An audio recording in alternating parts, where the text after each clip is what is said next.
ঠিক যাদের মধ্যে আল্লাহর প্রেম মহব্বত আছে এরা নতই এমনি বয়ে গেছে, যাগো মধ্যে মহব্বত না এরা সোজা হয়ে খাড়াই রয়েছে। আমি যত বয়ান করি এরা বইব না, কথা না আমি কই আল্লাহ কয় ও নবী আপনি যত দাওয়াত দেন ওয়াসাওয়াউন আলাইহিম আনজারতাহুম আম লাম তুনজিরহুম লা ইউমিনুন খাতামাল্লাহু আলা কুলুবিহিম ওয়া আলা সামইহিম ওয়া আলা আবসারিহিম গিশাওয়া ওয়া লাহুম আযাবুন আযীম।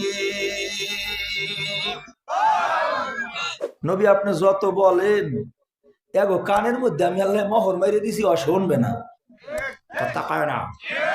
ঠিক যারা চার দোকানে ঘুরে ওদের কানের মধ্যে আওয়াজের মোহর মারছে, এত আওয়াজ ওদের কানে ঢোকে না।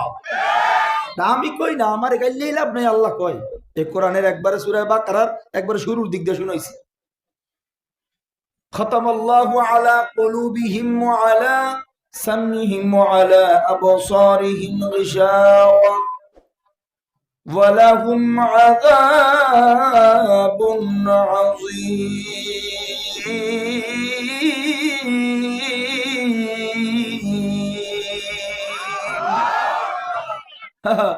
যত বুঝে আমি কেন গোটা দুনিয়ার আলেমাইনে যদি এনে পাওয়ায় ওই চার দোকান এবং বাজারে যেগুলো ঘরে আইবে না, কথা কয় না। যাক দেখি এইবার কতটুকুন হেদায়েত হয়, আল্লাহ কবুল করেন। তাহলে কি বয়ান শুরু করুম? এই পাশ দিয়ে দুই সেট জনে কয় পাশ কয়নি, বয়ান শুরু করব। কারে খুশি করতে আসছেন? মাশাআল্লাহ ঝাঁকে ঝাঁকে ঢুকতেছে মানুষ, তাকে একটু বসার জায়গা দিবেননি?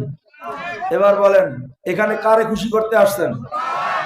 আল্লাহরে খুশি করতে চাই, কিন্তু আমগো একটা দুশ্মন আছে, এ কোনদিন আল্লাহরে খুশি করে জান্নাতে যাইতে দিব না। একটু জোরে বলবেন দুশ্মনটার নাম কি? ও মাশাআল্লাহ বয়ান তো ভালোই জানেন। দেখা গেল শয়তান আমগো দোস্ত না দুশ্মন? যারা কয় না হ্যাঁ গো দোস্ত নি, তাহলে জোরে পান দোস্ত না দুশ্মন? আমি কই এটা আল্লাহ কয় কোরআনে ওয়ালা তাত্তাবিউ খুতুওয়াতিশ শাইতান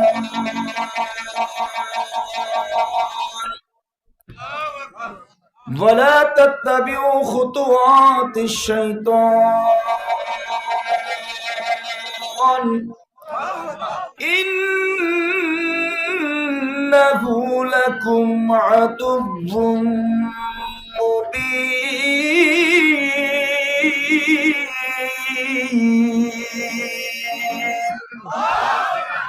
কন আমগো দোস্ত, শয়তান আমগো দোস্ত। ওই আসতে কয় দেয় আওয়াজ নাই দেখে খুদ বলোই নেই, ভেজাল হয়ে যাব। মোনাজাত দিয়ে ছাইরে দিন, প্রথম দিন তো বেশি কষ্ট দিয়ে লাভ কি, আগেই বাড়ির যাবেন গিয়া। আমার জন্য সুবিধা দৌড়ে যাইছি, মোটামুটি একটু ঘুমাইছি ঘন্টা খানেক, আবার একটু ঘুমাইতে আরুম তাড়াতাড়ি, আমার জন্য সুবিধা হবো। এবার বলেন শয়তান আমগো দোস্ত না দুশ্মন? এবার নবী বলেন এই দুশ্মন তোমা করে তিন জায়গায় ধোকা দিয়া জাহান্নামে নিবে, তোমরা একটু সতর্ক থাইকো। সতর্ক থাকা দরকার আছে না নাই? এক নম্বর যখন নামাজের কাতার সোজা করতে বলা হয়, দুইজনের মাঝখানে নবী কয় ফাঁকা রাখবা না, তাহলে ওখানে দুশ্মন ঢুইকা তোমাকে নামাজ রে ব্যাঘাত ঘটাই দিব, কথা কয় না? এই জন্য গায়ে গায়ে এলাকায় দাঁড়াইতে হয়। নবী বলেন দুই নম্বর জায়গা হলো যেখানে কোরআন হাদিসের আলোচনা হয়, ওই চিংড়ি মাছের মতো ভাগ হইবা না, ফাঁকা রাখবা না, ওই ফাঁকার মধ্যে শয়তান ঢুকবো। এবার বলেন শয়তান আমগো দোস্ত না দুশ্মন? এবার আমার উস্তাদ বলতো তিন কিসমের মানুষ বয়ানে তৈরি হবো, তিন কিসম। একদল বুঝানোর আগে বোঝে, একদল বুঝাইলে বোঝে, আর একদল বুঝাইলেও বোঝে না, কথা কয় না। একদল বুঝানোর আগে বসছে আবু বকর রাদিয়াল্লাহু তাআলা আনহু, আর একদল বুঝানোর পরে বসছে ওমর রাদিয়াল্লাহু তাআলা আনহু, আর একদল এত বুঝাইলো নাম হইলো আবু জাহেল। শেষ পর্যন্ত নবী কয় কানে কানে কোন একবার আমার নবী হিসেবে মানছে, কথাই কয় না, কথা কয় না। তিন কিসমের মানুষ তৈরি হব। একদল বুঝানোর আগে বুঝা লাবো মৌলবী কি বুঝাইতে চায়। দুই নম্বর অনেকের বুঝাইতে বুঝাইতে বুঝবো। তিন নম্বরে একদল বুঝতার মতো বইয়েই থাকবো, লড়বো না, কথা কয় না। এইবার দেখা যাক। এবার আমার উস্তাদ বলতেন যারা বুঝানোর আগে বুঝবে এরা বিনা হিসাব জান্নাতে যাবে, যারা বুঝাইলে বুঝবে এরা ওমরের সঙ্গে জান্নাতে যাইবে। মাশাআল্লাহ বয়ান বুঝতে আছে না? মাশাআল্লাহ আল্লাহ কবুল করেন। আমি কাউরে কিন্তু আগাইতে কই নাই, এই আল্লাহ আল্লাহ কবুল করেন, আমিন কয় না? আরো জোরে আমিন কয় না?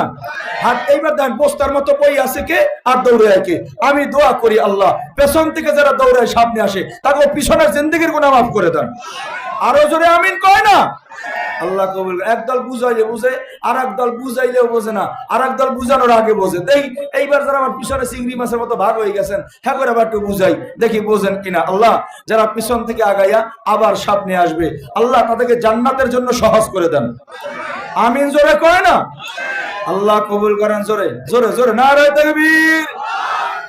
মাশাআল্লাহ। তাহলে আবার সালাম দিতেছি মুমিনের কাছে, ঈমানি আওয়াজে জবাব চাই। আসসালামু আলাইকুম ওয়া রাহমাতুল্লাহি ওয়া বারাকাতুহু।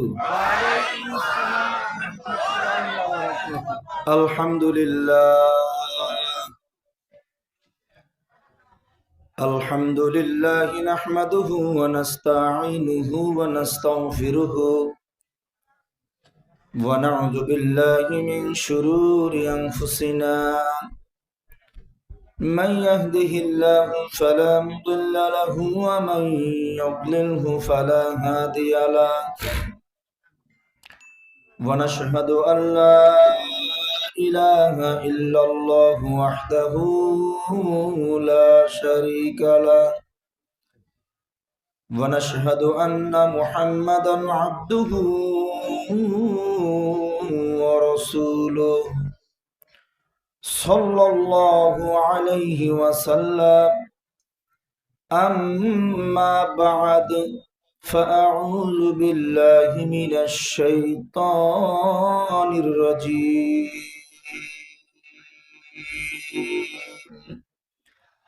بسم الله الرحمن الرحيم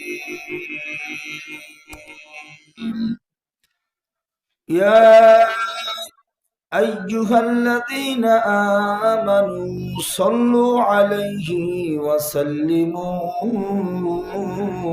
تسليما ইমানি আওয়াজে মহব্বতের সাথে সবাই দুরূদ বলার চেষ্টা করব। আল্লাহুম্মা সাল্লি আলা সাইয়্যিদিনা মুহাম্মাদিন ওয়া আলা আলি মুহাম্মাদ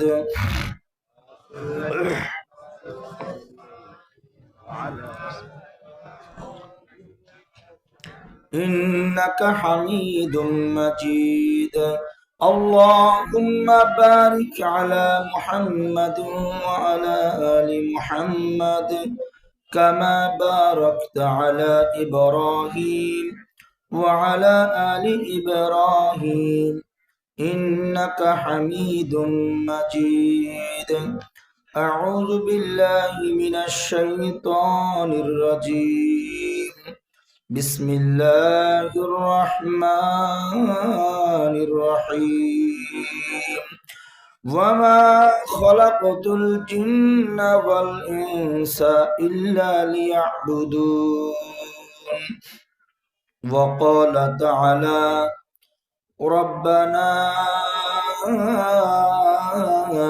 آتنا في الدنيا حسنة وفي الآخرة حسنة وقنا عذاب النار صدق الله العلي العظيم وقال النبي صلى الله عليه وسلم الدنيا سجن المؤمن وجنات الكافر আলহামদুলিল্লাহ শুকরিয়া আদায় করতেছি আল্লাহ পাক রব্বুল আলামিনের দরবারে যে আল্লাহ পাক আপনাকে এবং আমাকে, কি ঠান্ডা, পঞ্চগড়ের মানুষই আমার বলতেছে হুজুর ঠান্ডা বেশি। তা আমরা তো নদীমাতৃক দেশের মানুষ, এত ঠান্ডা আমরা জন্মগতভাবেই তো দেখি নাই। তো পঞ্চগড়ের মানুষই বলে ঠান্ডা, তাইলে বোঝেন আমার কাছে কেমন ঠান্ডা। এই ঠান্ডার মধ্যেও খোলা আকাশের নিচে জমিনের উপরে বসে বাদ মাগরিব থেকে এই গভীর রাত পর্যন্ত জাকিরিন শাকিরিনদের সঙ্গে মুমিন মুত্তাকিনদের দামি এক মাজলিসে, জান্নাতি এক পরিবেশ, বেহেশতের এক বাগানে, উলামায়ে হযরতের দামি এক বৈঠকে কোরআন এবং হাদিসের জগতের মধ্যে সবথেকে দামি কথা বলার এবং শোনার জন্য অসংখ্য অগণিত মানুষদের ভেতর থেকে, আবার পাশে বাজার আছে, ওই বাজারের মধ্য থেকেও আমাদেরকে আল্লাহ জুদা করছেন, আলাদা করছেন। বড় ভালোবাসছেন, দয়া করছেন, ইহসান করছেন, আদর ও যত্ন, কদর, মায়া, মহব্বত করছেন। এমন এক জান্নাতি পরিবেশ, বেহেশতের বাগানে আসার বসার তৌফিক দান করছেন। শুকর গুজার বান্দা হিসেবে মহান রবের দরবারে শুকরিয়া আদায় করি, সকলেই বলি আলহামদুলিল্লাহ। নেয়ামতের শুকরিয়া কেন আদায় করবেন না? রব বলেন লা ইন শাকারতুম লা আযীদান্নাকুম। যখন নেয়ামত পেয়ে শুকরিয়া আদায় করবে, আল্লাহ পাক রব্বুল আলামিন ওই বান্দা বান্দির উপরে নেয়ামত আরো বাড়াই দিবেন। কেন নেয়ামতের শুকরিয়া আদায় করবেন না? আমার উস্তাদে মোহতারাম বলতেন যে হাবিবে কিবরিয়া সরকারে দো আলম নবী আরবি বলেন, আমরা এখানে যারা বসছি আমাদের কি পাইলাম কি হারাইলাম বোঝা তো দরকার। কত মানুষ এখনো আসতে পারে না, বসতে পারে না, রাস্তায় হাঁটাহাঁটি করে। কেন বসতে পারলো না? আব্বু, আপনি চাইলেই কি কোনো মন্ত্রী পরিষদের বৈঠকে যাইতে পারবেন? আমার কথা কয় না আবার? আপনি চাইলেই কোনো এমপিদের বৈঠকে যাইতে পারবেন? কারণ ওই পরিবেশের জন্য আপনাকে উপযুক্ত হতে হয়। ঠিক এই পরিবেশের জন্য যারা উপযুক্ত হয় না তারা আসতে পারবে না, বসতেও পারবে না। হাবিবে কিবরিয়া সরকার বলেন, আল্লাহ পাক রব্বুল আলামিন যার দিকে রহমতের নজরে 10 বার তাকায়, ওই বন্দাটাই একমাত্র মসজিদে গিয়া জামাতের সাথে নামাজ পড়ার সুযোগ পায়। এই জন্য দেখবেন মসজিদের সাথে দোকান, বাড়ি, ঘর, ব্যবসা প্রতিষ্ঠান, সে মসজিদে জামাতে নামাজ পড়তে যাবে এই সুযোগ তার নাই। অথচ একবার বয়োবৃদ্ধ মানুষ, দাড়ি পাকা, চুল পাকা, ভুরুও সাদা হয়ে গেছে, লাঠি ভর দিয়ে টুকটুক করে অন্ধকারে হাইটা মসজিদে গিয়া জামাতের সাথে নামাজ পড়ছে। এমন ঘটনা আছে না নাই? হাবিবে কিবরিয়া সরকার বলেন, আল্লাহ পাক রব্বুল আলামিন যার দিকে রহমতের নজরে 40 বার তাকায়, ওই বন্দাটাই একমাত্র বাইতুল্লাহ তাওয়াফ করতে পারে। এই জন্য দেখবেন বাংলাদেশের শত শত কোটি টাকার মালিক হজ কইরা মরতে পারে নাই, এমন ঘটনা আমার বাংলাদেশে নাই। আবার দেখবেন ঠেলাওয়ালা, কুলিওয়ালা, দিন মজুরি, একেবারে গরিব, এই মানুষটার আল্লাহ কোনো না কোনো ভাবে বাইতুল্লাহ নিয়ে তাওয়াফ করে আবার বাংলাদেশে ফিরে আনছে। কি আছে না নাই? এবার সরকার বলেন, যার দিকে আল্লাহ রহমতের নজরে 10 বার তাকায় সে যায় মসজিদে। আল্লাহ যার দিকে রহমতের নজরে 40 বার তাকায় সে যায় বাইতুল্লাহ। হাবিবে কিবরিয়া সরকার বলেন, আল্লাহ যার দিকে রহমতের নজরে 70 বার তাকায়, ওই বন্দাটাই একমাত্র দ্বীনি আলোচনার মাজলিসে বসতে পারে। এখানে সবাই তো বসতে পারবে না। যারা ওই দোকানপাট বাজার ঘাটে ঘুরে, এদের দিকে আল্লাহর রহমতের নজর 70 বার আসে নাই। আল্লাহ আজকের আপনার আমার দিকে 70 বার তাকাইছেন। জোরে কন্যা সুবহানাল্লাহ। 70 বার তাকাইছে রব আমার দিকে আজকের দিনে। কেন নিয়ামতের শুকরিয়া আদায় করব না? আল্লাহ আমাদের বোঝার তৌফিক দান করেন। এবার মূল আলোচনার দিকে দৌড়াইতেছি। তবে হ্যাঁ, একটা বিষয় মনে রাখবেন, বারবার আমি আপনাদের শুরুতে একটু কষ্ট দিয়েছি, এর উদ্দেশ্য আছে। উদ্দেশ্য হলো, আমরা এই যে বয়ানে বসছি, আমি আসছি, বয়ান হলো বোঝার জিনিস। আমার সাথে সবাই বলবেন, বয়ান কিসের জিনিস? এটা শুধু শোনার জিনিস না, প্রতিটা কথাকে বুঝে নিতে হয়, এর নাম বয়ান। এই জন্য হাবিবে কিবরিয়া সরকার দো আলম নবী আরবি, আপনার আমার নবী, আমাদের মতো লম্বা বয়ান করতেন না। 1 ঘন্টা, 2 ঘন্টা, 5 ঘন্টা এমন বয়ান হইতো না। নবী বয়ান করতেন, মুক্তাসার কিছু কথা বলতেন, সাহাবীর এই কথাগুলো বুঝতো। কেতাব বলে নবীর বয়ান শুনে কারো চেহারা হরিদ্রাবর্ণ হয়ে যেত, কেউ লাল হয়ে যেত, চোখের পানিতে বুক ভিজতো, কেউ কাঁদতে কাঁদতে পাগল হয়ে যেত, কারণ কথাগুলো বুঝতো তারা। আমরা বুঝি না। 1 নম্বরে বয়ান হলো বোঝার জিনিস, এটা শোনার জিনিস নয়। গান হলো শোনার জিনিস, গান বোঝার জিনিস নয়। কথা হয় না? এই কথাটুকু বুঝে থাকলে বলুন, বয়ান কিসের জিনিস? বলেন কিসের জিনিস নয়? বলেন বলেন কিসের জিনিস নয়? গান কিসের জিনিস? বলেন কিসের জিনিস নয়? গান থেকে বোঝার বা শেখার কিছু নাই। গান হলো শোনার জিনিস, এটা বোঝার জিনিস নয়। আজ ডিসেম্বর মাসের 28 তারিখ, হ্যাঁ, বা 29 তারিখ, 30, 31 আর একদিন পর না, 31st নাইট। আমার বাংলাদেশের অনেক মুসলমানের সন্তানরা ইহুদি নাসারাদের চরিত্র নিয়ে বেশি দৌড়াদৌড়ি করবি। 31st নাইট এরা কোন মুসলমানের চরিত্র না, এরা বেঈমানদের চরিত্র, খ্রিস্টান কাফেরদের চরিত্র। ওরা দেখবেন রাত 12টার পর বড় বড় ডেক্সিট লাগাইয়া হিন্দি গান বাজায়, হিন্দি গান শুনতেছে, ওখান থেকে বোঝার কিছু নাই। ও গান শুনে I M A disco dancer. এক মুরব্বী ধৈরা জিগায়, বাবা তুই বাঙালি, তোর বাপ বাঙালি, তোর দাদা বাঙালি, বাংলাদেশে জন্মগ্রহণ করা বাঙালির সন্তান, এরপরও হিন্দি গান কেন শোনো, এর অর্থ কি বল? যুবকটা জবাব দেয়, মুরব্বী বাজান আমার, এই গানের অর্থ আমি তো ভালো, আমার বাবাও জানে না, আমার দাদাও জানে না, আমার বংশের মধ্যে কেউ জানে না, জোরে পান ঠিক কিনা? দ্বিতীয় প্রশ্ন, যে গানের অর্থ তুই তোর বাপ দাদার কেউ জানে না, শোনো কেন? কানের সুর মজা লাগে, তাল মিলাই তাই শুনি। বোঝা গেল গান হলো শোনার জিনিস, গান বোঝার জিনিস নয়। বয়ান হলো পূজার জিনিস, বয়ান শোনার জিনিস নয়। এজন্য সাহাবীরা নবীর বয়ান বুঝতো, অল্প কথায় সাহাবীদের আমল বাড়তো।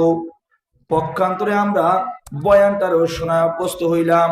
কার কণ্ঠ ভালো, কার রং ভালো, কার সুর ভালো, কার তাল ভালো, কে কত হাসাইতে পারে, কথা কয় না।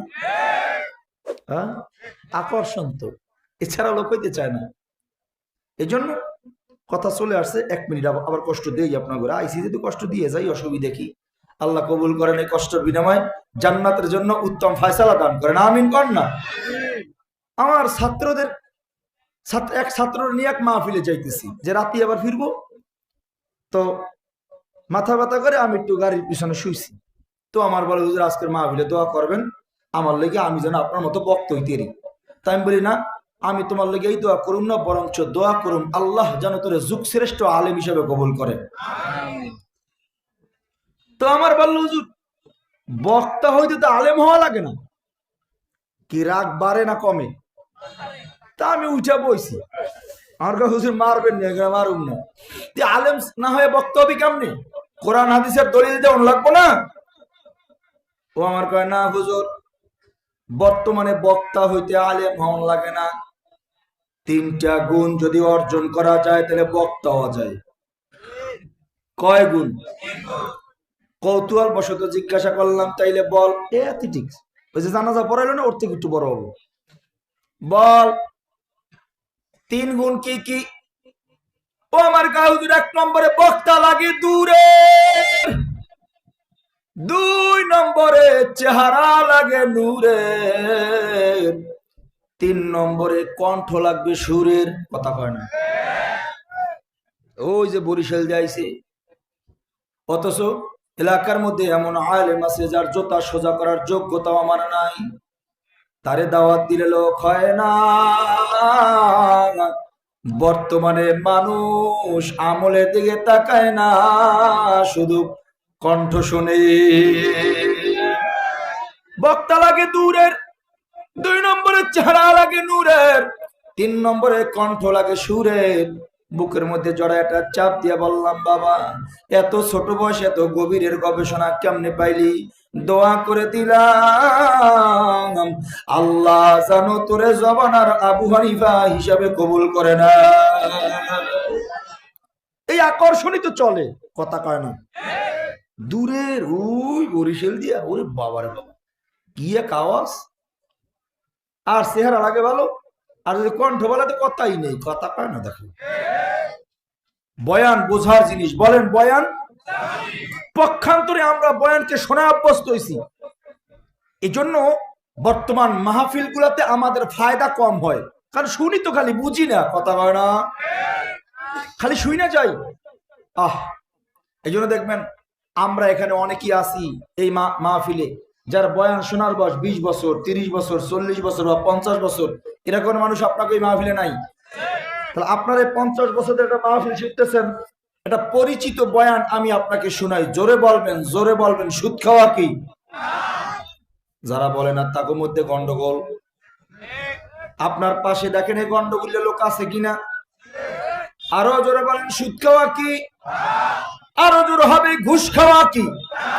চুরি করা, ডাকাতি করা, মাপে কম দেওয়া, খাদ্যে ভেজাল দেওয়া কি? আব্বু এই বয়ানটা নতুন না পুরান? আমি মৌলভী ইউনূস আজকের নতুন করে আপনাকে এই মাসাইল শুনাই নাই, বয়ান শুনাই নাই। ছোটবেলা থেকে এমন মসজিদে যায়, জুমার দিন মসজিদের মেহরাব থেকে খতিব সাহেব এই বয়ান করে সুদ খাওয়া হারাম। আমার মতো হাজারো বক্তা প্রতিদিন মাইকের সামনে বয়া এই বয়ান করতেছে সুদ খাওয়া হারাম। তবলিগের মেহন্নতের মাধ্যমে, তবলিগের মেহন্নতের ভাইরা মানুষের পা ধরে ধরে বুঝাইতেছে সুদ খাওয়া হারাম। শুধু তাই নয়, ওলামায়ে কেরাম এবার ব্যাখ্যা দিয়া বুঝায়, কয় শুধু সুদ খাওয়া হারাম নয়, সুদের মধ্যে 70টা গুনাহ। সর্বনিম্ন গুনাহ হইল নিজের মায়ের সাথে জিনা করা। সুদের মধ্যে 70টা গুনাহ, সব থেকে ছোট গুনাহটার নাম মায়ের সঙ্গে জিনা করা। সব থেকে বড় গুনাহ হইল আল্লাহর সাথে জিহাদ ঘোষণা করা। হে দুনিয়ার মানুষ, এবার মুফাসসিরিনগণ ঘটনা মওজুদ করেন, কয় আপন মায়ের সাথে 36 বার জিনা করলে যেই গুনাহ হয়, একবার কেউ যদি সুদের কারবারে জড়ায় যায় তার আমলনামায় তার থেকেও বেশি গুনাহ হয়। ও বাবা, এত বয়ান, এত তালিম, এত তারবিয়ত, এত নসিহত এই জমিনে চলে, তারপরও মনে করি আপনাদের এই এলাকায় সুদখোর নাই। আপনাকে বালাপাড়ায় সুদখোর নাই? ভিডিও আমার কাছে লাগাইয়েন না, একবার খালি কর নাই। 3 বার প্রশ্ন করলাম নাই, 3 বার বলেন আছে। আমি মৌলবি ইউনূস ধইরা নিতে পারি, তাইলে কিছু না কিছু আছে। তাইলে যারা সুদ খায় ওরাও জানে যে দৈনিক 36 বার নিজের মায়ের সঙ্গে জিনা করার গুনাহ হয়। এই বয়ান শুনছে কিন্তু বোঝে না। যদি বয়ান বুঝতো, না খায়া মইরা যাইতো, জীবনেও সুদ খাইতো না। আপনার কাছে প্রশ্ন করি, জবাব দেন। সুদ খায় নামাজ পড়লে কাজ হবে? মায়ের সঙ্গে জিনা করার মতো গুনাহ করে হজ করলে লাভ হবে? মায়ের সঙ্গে জিনা করার মতো গুনাহ করে জিকির করলে ফায়দা হবে? মায়ের সঙ্গে জিনা করার মতো গুনাহ করে তাবলীগের চিল্লা দিলে কেমন হবে? কথা কয় না ঠিক? কাজ হবে, কাজ হবে। তাহলে এই বয়ান তো সেও শুনছে কিন্তু বোঝে নাই। যদি বয়ান বুঝতো, না খায়া মইরা যাইতো, জীবনে 1 লোকমা হারাম খাইতো না। তো বয়ান শোনার জিনিস না, বয়ান বোঝার জিনিস। অনেক মানুষ আছে ঘুষ খাওয়া হারাম না জানে কে, যে খায় সেও জানে, তারপরও খায়, কারণ বয়ান শোনে কিন্তু বয়ান বোঝে না। যদি বয়ান বুঝতো, না খাইয়া মইরা যাইতো, 1 টাকা কোনোদিন ঘুষ খাইতো না। আমগো দেশে বহুত নামাজি আছে, একজন কয় হুজুর মাসালা দেন। কি মাসালা? অফিসে গেছি, নামাজের সময় গেল, ওনার মাথায় টুপি আছে, কপালে দাগ পড়ে গেছে, ঘুষের টাকা দিছি, আমার কয় রাখেন, ঘুষের টাকা লন, নামাজ পড়ে আই। কথা কয় না? ঘুষের টাকা ডয়ারে থুইয়া করলন, নামাজ পড়েই তারপর সই করবো অনেক। তো ঘুষের টাকা রাইখা নামাজ পড়তে যায়, ওর কিসের নামাজ? কথা কয় না? নামাজে নামাজিরে সব অন্যায় থেকে ফিরাইবো। যেই নামাজে নামাজিরে ঘুষ থেকে ফিরাইতে পারে না, যেই নামাজে নামাজিরে সুদ থেকে ফিরাইতে পারে না, যেই নামাজে নামাজিরে আইল ঠেলা থেকে ফিরাইতে পারে না, এটা কোনোদিন নামাজি হইতে পারে না। এই জন্য আমার উস্তাদ বলতো, একটা হলো নামাজি আর একটা নমাজি। কথা কয় না? একটা নমাজি, নো মানি না, ওর নামাজ কিচ্ছু না, ওরা ধোয়া মানুষের দেখানোর জন্য। বুড়ো হইছে, দাড়ি বেঁকে গেছে, নামাজ না বলে মানুষে কি কইবে? কথা কয় না? আল্লাহ মাফ করে দেন। এই জন্য আমার ওস্তাদ বলতে, একটা নামাজি একটা নমাজি, মানে আপনি কিচ্ছু না, হুদেই খালি আল্লাহ সামনে দাঁড়াই টক টক দিয়ে যায়, আসলে নামাজি না। নামাজি যদি হইতো, তাহলে এই নামাজে নামাজিরে সব অন্যায় থেকে ফিরাইয়া তাকে মুমিনের কাতারে দাঁড় করাইতো। কথা কয় না? আল্লাহ আমাদের বোঝার তৌফিক দান করেন। এবার আসেন মূল আলোচনার দিকে যাইতেছি। আপনাগুলো আলোচনা করার মূল উদ্দেশ্য ছিল আপনাকে এই জিনিসগুলোকে বুঝানো, আল্লাহ যেন বোঝার তৌফিক দান করেন। এবার রব বলেন, আমাদেরকে আল্লাহ কেন বানাইলেন? উদ্দেশ্য কি? বলেন, এই মাইকটা যিনি বানাইছেন তার একটা উদ্দেশ্য আছে না? তো সব জিনিসের যদি উদ্দেশ্য থাকে, আল্লাহ আমাদেরকে বানাইছেন উদ্দেশ্য কি? রব বলেন, আমা খলাকুল জিন্না ওয়াল ইনসা ইল্লা লিয়াবুদুন। রব বলেন, আমাদেরকে বানানোর উদ্দেশ্য কি? বানানোর উদ্দেশ্য হলো একমাত্র আল্লাহর ইবাদত। বলেন, আমাদেরকে আল্লাহ কেন বানাইলেন? বলেন না বাবা, আমার কষ্ট হইতেছে বয়ান করতে। আপনারা তো সুস্থ আছেন, জোরে বলেন আমাদেরকে আল্লাহ বানাইলেন কেন? একমাত্র ইবাদত। এই জন্য দেখেন ইবাদত এত দামি, যত ইবাদত, এই ইবাদত শিখানোর জন্য আল্লাহ পয়গম্বর পাঠাইছেন। 1,24,000 মতান্তরে 2,24,000 পয়গম্বর এইটা যুগে যুগে দুনিয়াতে পাঠাইছেন শুধু একমাত্র আল্লাহর ইবাদত শিখানোর জন্য। কথা কয় না? যত ইবাদত সব আল্লাহ নবীরে দিয়ে তালিম দিলেন। নামাজ কেমনে পড়ুম নবীরে দিয়ে আল্লাহ শিখাইলেন। রোজা কেমনে রাখবো নবীকে দিয়ে রাখাই শিখাইলেন। হজ কেমনে করবো নবীকে দিয়ে করাই আমাদেরকে বুঝাইলেন। যাকাত কেমনে দেব নবীকে দিয়ে বন্টন করে আমাদেরকে বুঝাইলেন। কথা ঠিক না? সব ইবাদত নবীরে দিয়ে শিখাইলেন। কিন্তু জগতের মধ্যে দোয়ার তালিমটা আল্লাহ কোন নবীরে দিয়ে দেয় নাই, দোয়ার তালিমটা আল্লাহ নিজে আমাদেরকে দিয়ে শিখাইলেন। আয়াত যেটা নিয়েছি আমি মূল আয়াতের দিকে আগাইতেছি। দোয়ার তালিম আল্লাহ নিজে দিলেন কেন? এটাও তো নবীরে দিয়ে শিখাইতে পারতেন। এবার উলামায়ে কেরাম বলেন জগতের মধ্যে পাওয়ারফুল এক মেডিসিনের নাম দোয়া। অসাধ্য জিনিসকে সাধ্য করে তার নাম দোয়া। বলেন জগতের মধ্যে পাওয়ারফুল মেডিসিনের নাম কি? অসাধ্য জিনিসকে সাধ্য করে তার নাম কি? এমন অসাধ্য জিনিস কেউ বলছে তোমার বাবা আর বাঁচবে না, বাসায় নিয়ে যাও, 1 সপ্তাহ বেশি আর বাঁচবে না। ডাক্তার এমন কথা মাঝে মাঝে বলে কি বলে না? কিন্তু রব বলে কেউ যদি দোয়া করায় কবুল করাইতে পারে, আমি আল্লাহ যদি চাই যুগের পর যুগ তাকে দুনিয়ার জমিনে বাঁচায় রাখতে পারি। তাহলে জগতে পাওয়ারফুল এক মেডিসিনের নাম দোয়া। অসাধ্য জিনিসকে সাধ্য করে তার নাম কি? আস্তে কয়, তার নাম। এই জন্য আল্লাহ দোয়ার তালিম নিজে দিলেন। যেহেতু পাওয়ারফুল মেডিসিন, তো অসাধ্য জিনিসকে সাধ্য করবে। কেমন? নদীর উপর দিয়ে রাস্তা হয়ে যাবে, এইটা যেমন আমাদের আকলে ধরে না, দেমাগে আসে না।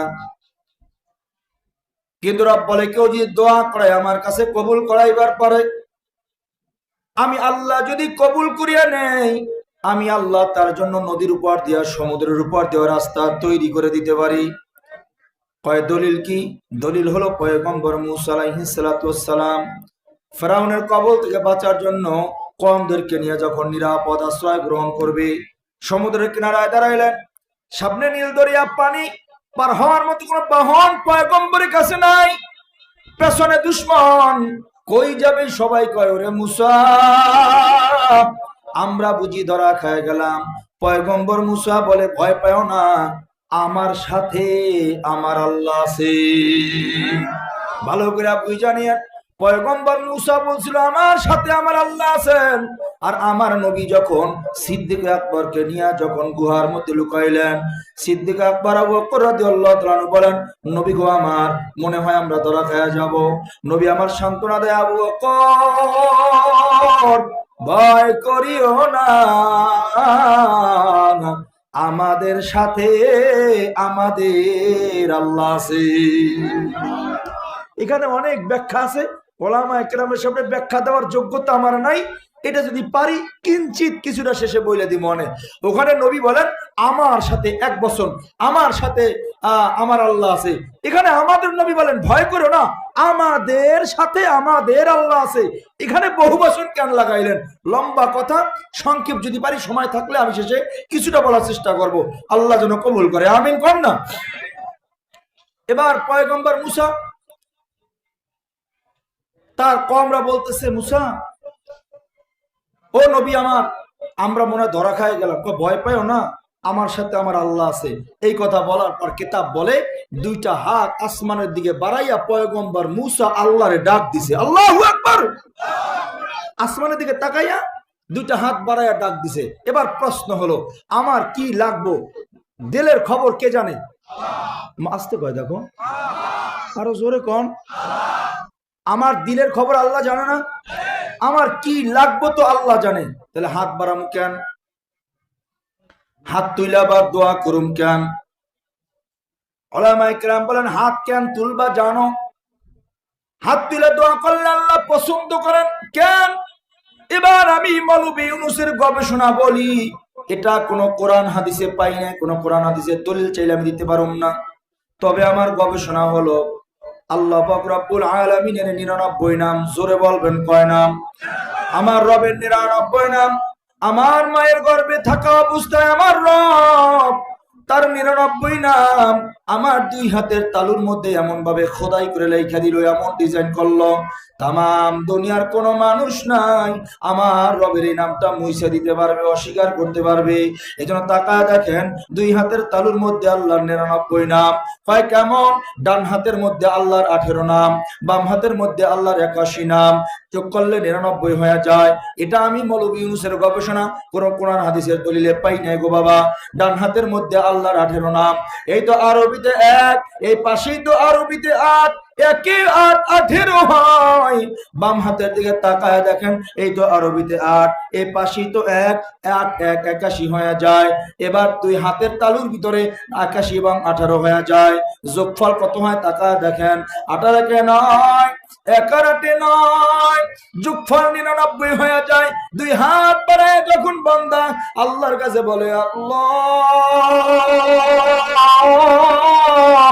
বুঝি নাই গো আল্লাহ, তুমি আমারে মাফ করিয়া দাও।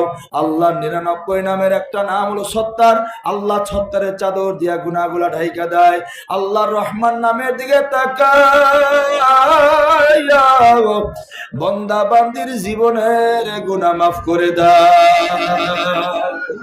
এই জন্য 2 হাত বাড়ায় আল্লাহর কাছে চাইতে হয়। নারায়ে তাকবীর। বুঝতেছেন তো? এবার নবী বলেন তাফাক্কুর করবা। দেখেন হাতে আছে আছে আছে, দেখেন না আমার দিকে না, আপনার হাতে দেখেন, আপনার হাতে। আমি কারে কি কই? নবী বলেন তাফাক্কুরু সাআতান ফি খালকিল্লাহ খায়রুম মিন ইবাদাতি 60 ওয়া ফি রায়াতিন 70 ওয়া ফি রায়াতিন 80 সানা। আল্লাহ নবী বলেন আল্লাহর এমন মাখলুকাত, আল্লাহর এমন কুদরত লইয়া কেউ যদি 1 ঘন্টা চিন্তা গবেষণা করবার পারো, 60 বছর নফল ইবাদত বندگی করলে যে সওয়াব হবে, আল্লাহ এর থেকে উত্তম সওয়াব বান্দা বান্দিরে দিয়া দেয়। কি আছে? তো আছে। ডান হাতের মধ্যে স্পষ্ট 18 আল্লাহর নাম, বাম হাতের মধ্যে স্পষ্ট 81 আল্লাহর নাম। এই জন্য হাবিবে কিবরিয়া সরকার বলেন 2 হালাতের 1 হালাত তৈরি করো, আনতাবুদাল্লাহা কাআন্নাকা তারা। আমিও আল্লাহরে দেখি,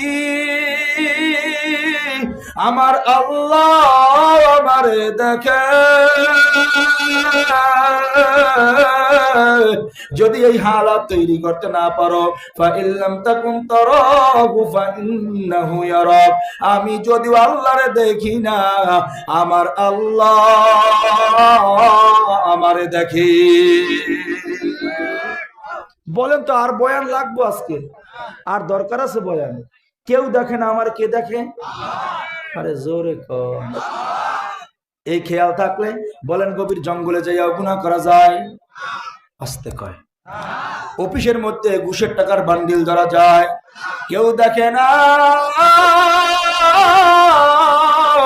আমার আল্লাহ আমারে দেখে। কবরে যাওয়ার পর আমার আপন কেউ হবে না। প্রথম প্রশ্ন, আমার রব্বুকা, তোমার রব কি? আমার রবে যদি আজকের ভয় না করি, কবরে যাওয়ার পর আমার রব আমারে পরিচয় দিবে না। আর বয়ান লাগেনি। এই তো বয়ান, চলে যান বাড়িতে। এতটুকু দিলের মধ্যে কথা জমায়ে রাখেন যে হ্যাঁ, দুনিয়ার মধ্যে কেউ দেখে না, কে দেখে? আমার রব আমারে দেখে। আমি কি করি না করি সব দেখে। কিরামান কাতিবিন, 2 কান্ধের মধ্যে বৈশা, এমন কুদরতি ক্যামেরা লয়া সবসময় বৈশা আছে। যা করি সব কুদরতি ক্যামেরায় ভিডিও ইবার লাগছে। কিয়ামতের ময়দানে আমার ভিডিওটা যখন আমার সামনে ছাইরা দিবে, অস্বীকার করা যাবে না। ভাইগা কোথায় যাইবা? যাওয়ার রাস্তা নাই।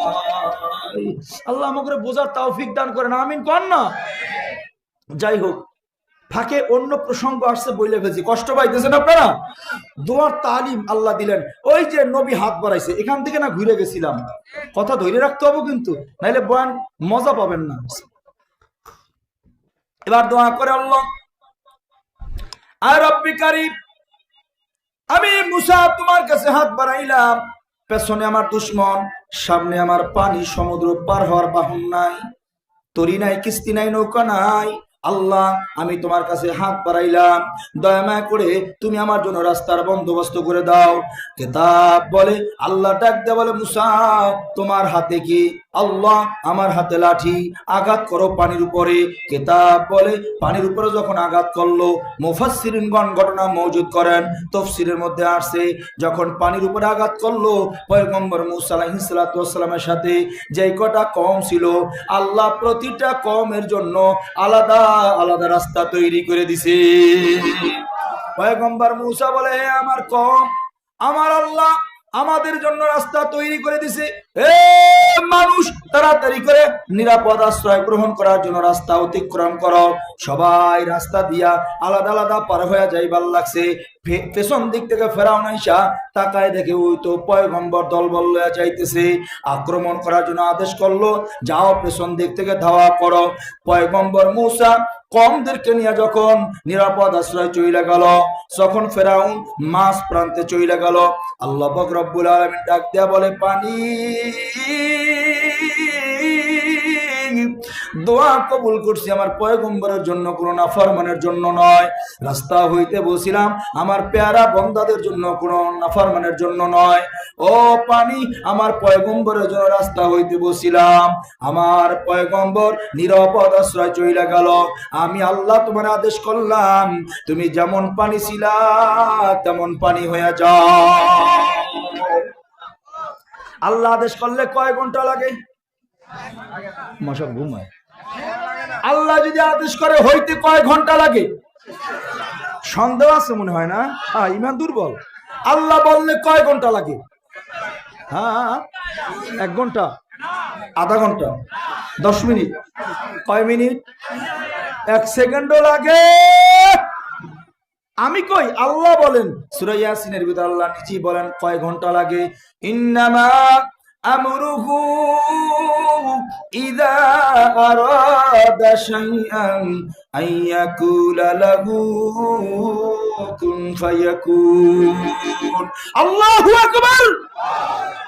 রব বলেন, আমি যদি কুন বলি, ফায়াকুনের পর যা যাইতে 1 সেকেন্ড সময় লাগে। না কইতে দিয়ে আসতে কয় লাগে। আল্লাহ বলেন, আমি বললি হয়ে যায়।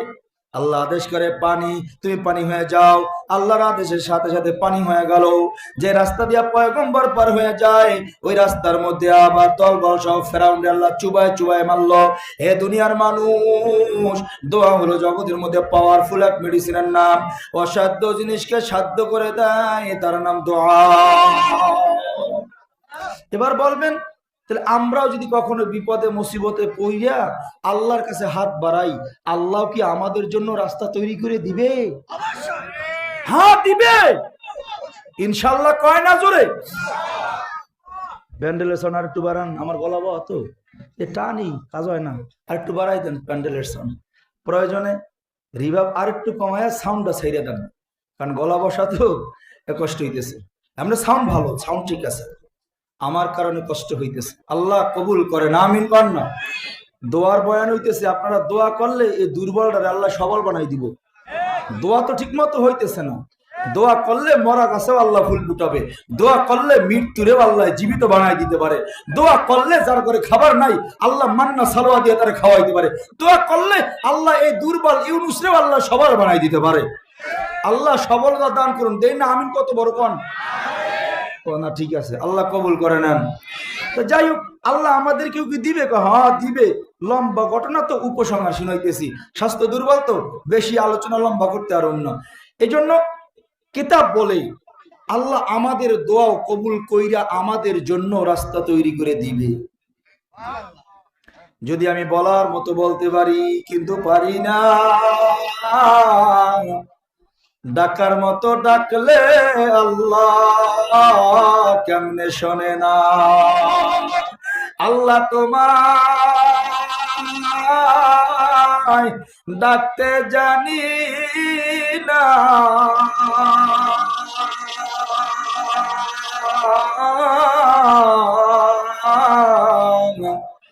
ডাকার মতো ডাকলে আল্লাহ কেমনে শোনে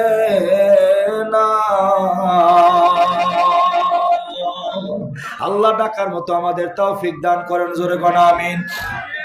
কিতাবের মধ্যে আসছে নবীজির একজন জলিল কদর সাহাবী, যিনি সেনাপতি ছিল, জিহাদের ময়দানে অবতীর্ণ হইল। জিহাদের ময়দান থেকে সৈন্যদেরকে নিরাপদ আশ্রয় নিয়ে যাওয়ার জন্য ব্যস্ত হয়ে গেল। সবাইকে নিয়ে যায়, যাইতে যাইতে সমুদ্রের কিনারা দাঁড়ায় গেল। তাকায় দেখে সামনে আর কোনো রাস্তা নাই, পার হওয়ার মতো কোনো বাহন নাই। পেছনে যাবে, পেছনে দুশমনদের এরিয়া, সেখানে যাওয়ার মতো সুযোগ নাই। এবার চিন্তিত হয়ে গেল, পেছনে দুশমনদের এরিয়া, সামনে আমার সমুদ্র পানি, কেমনে পার হই? পার হওয়ার কোন বাহন তো আমার কাছে নাই। কিতাব বলে হঠাৎ করে সেনাপতি সাহাবী সেনাপতির মগজে জেহেনের মধ্যে আল্লাহ পয়গম্বর মূসা আলাইহিস সালামের ওয়াকিয়া ঢাইলা দিছে। সাথে সাথে মনে পইরা গেল, আল্লাহ তো পয়গম্বর মূসারে দলবল সহ এমন সমুদ্র পার করে লয়ে গেছিল, আমার ওই আল্লাহ এখনো আছে রে। চাওয়ার মতো যদি চাওয়া যায়, আল্লাহ আমার জন্য রাস্তা তৈরি করে দিবে। এবার কিতাব বলে দুইটা হাত আসমানের দিকে বাড়ায়া জোরে ডাক দিছে, আল্লাহ কয়ে জোরে সবাই ডাক দেন না। সেনাপতি সাহাবী ডাক দিছে, আল্লাহ ও মালিক আমার, তাকায় দেখো দুর্বল দুইটা হাত তোমার দুয়ারে বাড়াইলাম। আল্লাহ, আমি কোন নবী বা কোন রাসূল নয়, আমি পয়গম্বর মূসা হইয়া তোমার কাছে হাত বাড়াইবার পারি নাই। তবে আল্লাহ তাকায় দেখো, আমি তোমার প্যারা পয়গম্বরের দরদি একজন উম্মত গো আল্লাহ। ও রব্বে কারীম, মালিক আমার, পার হওয়ার মতো কোনো বাহন, কোনো তরি, কোনো কিস্তি, নৌকা আমার কাছে নাই গো আল্লাহ। মালিক আমার দোয়া কবুল করো, তোমার প্যারা পয়গম্বরের বরকতে তুমি আমাদের জন্য রাস্তার বন্দোবস্ত করে দাও। কিতাবের মধ্যে আসছে কিয়ামত পর্যন্ত আল্লাহ নবুয়তের দরজায় তো তালা লাগাই দিছে, আর কোনদিন নবী কিয়ামত পর্যন্ত এই দুনিয়াতে আসবেন না। আর কোনদিন জিবরাইল আমিনের আগমন, ওহী নিয়ে এই জমিনের মধ্যে পদার্পণ করবেন না। এই দুনিয়ার মানুষ কিয়ামত পর্যন্ত নবুয়তের দরজা আল্লাহ তালা লাগাই দিলেন, কিন্তু ইলহামের দরজা আল্লাহ কিয়ামত পর্যন্ত চালু রাখলেন। আল্লাহ পাকের কোন মুমিন বান্দা বান্দি কখনো যদি মুসিবতে বা বিপদে পইরা আল্লাহরে ডাক দেয়, আমার আল্লাহ মাঝে মাঝে মুমিন বান্দা বান্দীদেরকে ইলহামের আওয়াজের মাধ্যমে রাস্তা বাতায় দিবে। নারে তাকবীর! ইলহামের দরজা খোলা, হাত বাড়ায় দোয়া করে, আল্লাহ আমার জন্য রাস্তার বন্দোবস্ত করে দাও। কে যেন আওয়াজ দেয়, ইলহামের আওয়াজ সেনাপতি সাহাবীর কর্ণকুহরে আসতেছে। কে যেন আওয়াজ দেয়া বলে, ও নবীর সাহাবী, ও সেনাপতি, ঘুরসওয়ার হও, ঘোড়ার পৃষ্ঠে চড়ো, লাগাম ধরো, বিসমিল্লাহ বইলা চোখ বন্ধ করে লাগাম ধরে টান দাও। ঘোড়া যেই দিকে যাইবো তোমরাও সেই দিকে যাইবা। খবরদার দ্বিতীয় আওয়াজ না পাওয়া পর্যন্ত কেউ চোখ খুলবা না।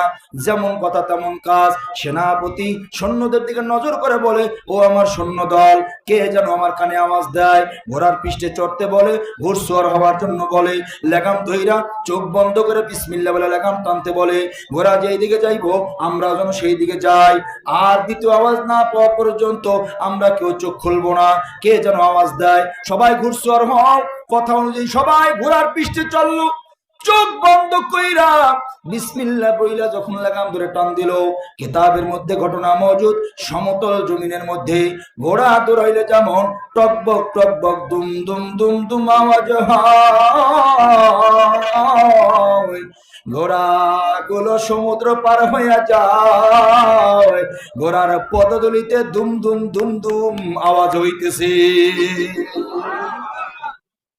এখানে মজার কথা আছে, যেই পরিমাণ নাস্তিক আমার বাংলাদেশে, কথা কয় না, যেই পরিমাণ নাস্তিক, ওরা এই বয়ান শুই না বলবো, শোন মৌলবীদের বানানো কিসসা শোন। চোখ তো বন্ধ, কেউ তো আর চোখ দিয়ে দেখলো না। ঘোড়া বলে পানির উপর দিয়ে দৌড়ায় গেল, তারপর দুমদুম আওয়াজ হইলো। এগুলো সব মৌলবী বানান না কিচ্ছা, কথা কয় না। কি নাস্তিকরা বলবো না, ওরে খোদা কোরআন দৈর্য বয়ান করি এই মানতে চায় না, উল্টো ইয়ে বলায়, কথা হয় না, এই মানাইতে পারি না। আর এবার বাংলা কথা কইয়ে যাবো এ মানবো, কারণ আগে কি বলছি, সবার চোখ বন্ধ, লেগাম ধরে টানতেছে, ঘোড়া কই যায় কেউ তো আর জানে না, কিন্তু ঘোড়ার দুম দুম আওয়াজ হয়। কিতাবে ঘটনা মজুদ করছে যে ঘোড়াগুলো সমুদ্র পার হয়ে যাইতেছিল। সুবহানাল্লাহ কয় না? দেখো, তাহলে এই কথা নাস্তিকরা শুই না তো কইব আরে বেটা, এখন আর হুজুরের খাওয়ার লাইন নেই, আর মানুষের বাড়ি কেমনে খাইবে, দাওয়াত কেমনে পাবে, বয়ান কি কইবে, আর তো কোনো রাস্তা নাই, এই বানাই বানাই কিচ্ছা কয়, কথা কয় না। দেখো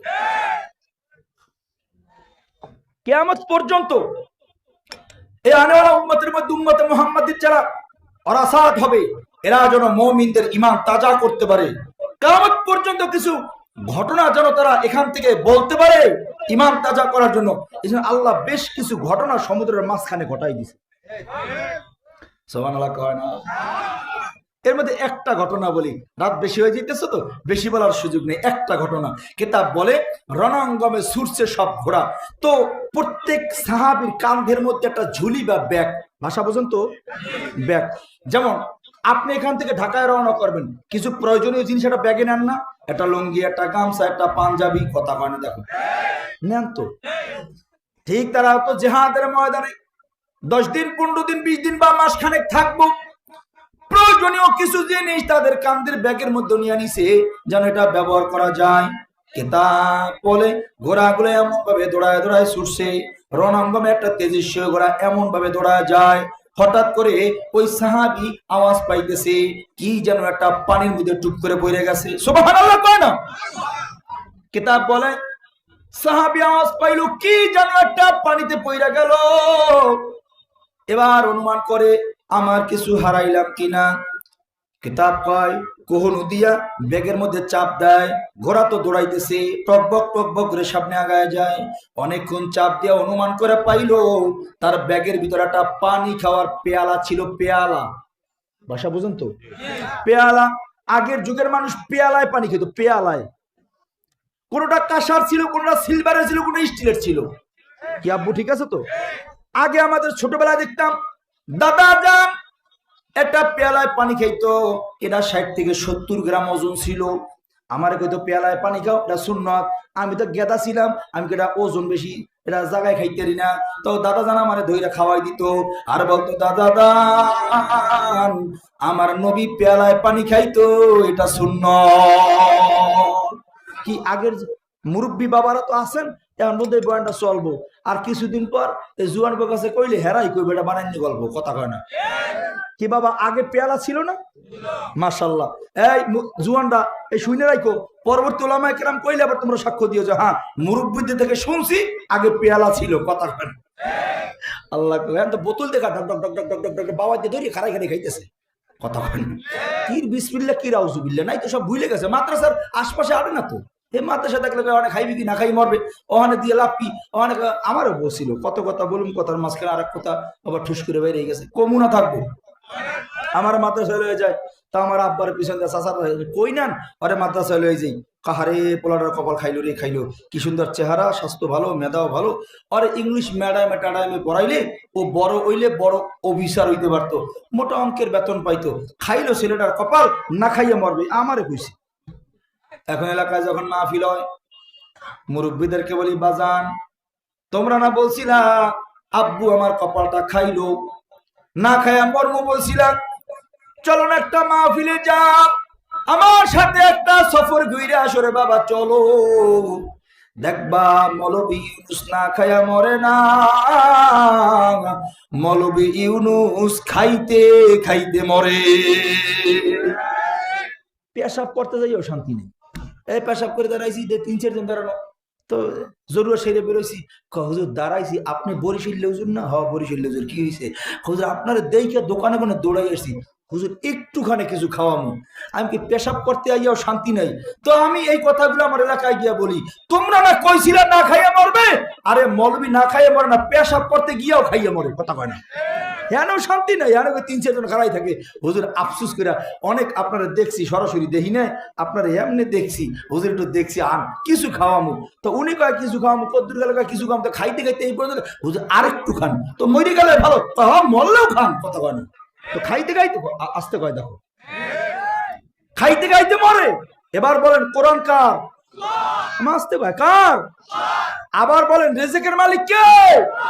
আল্লাহর কোরআন শিখলে আল্লাহ রিজিক বাড়াবে না কমাবে? এটা হুদাই মুখে কই, ইমানে নাই তো। যদি ইমান থাকতো আমাদের প্রত্যেক সন্তানটার আগে কোরআন পড়াইতাম, আগে কোরআন পড়াইতাম।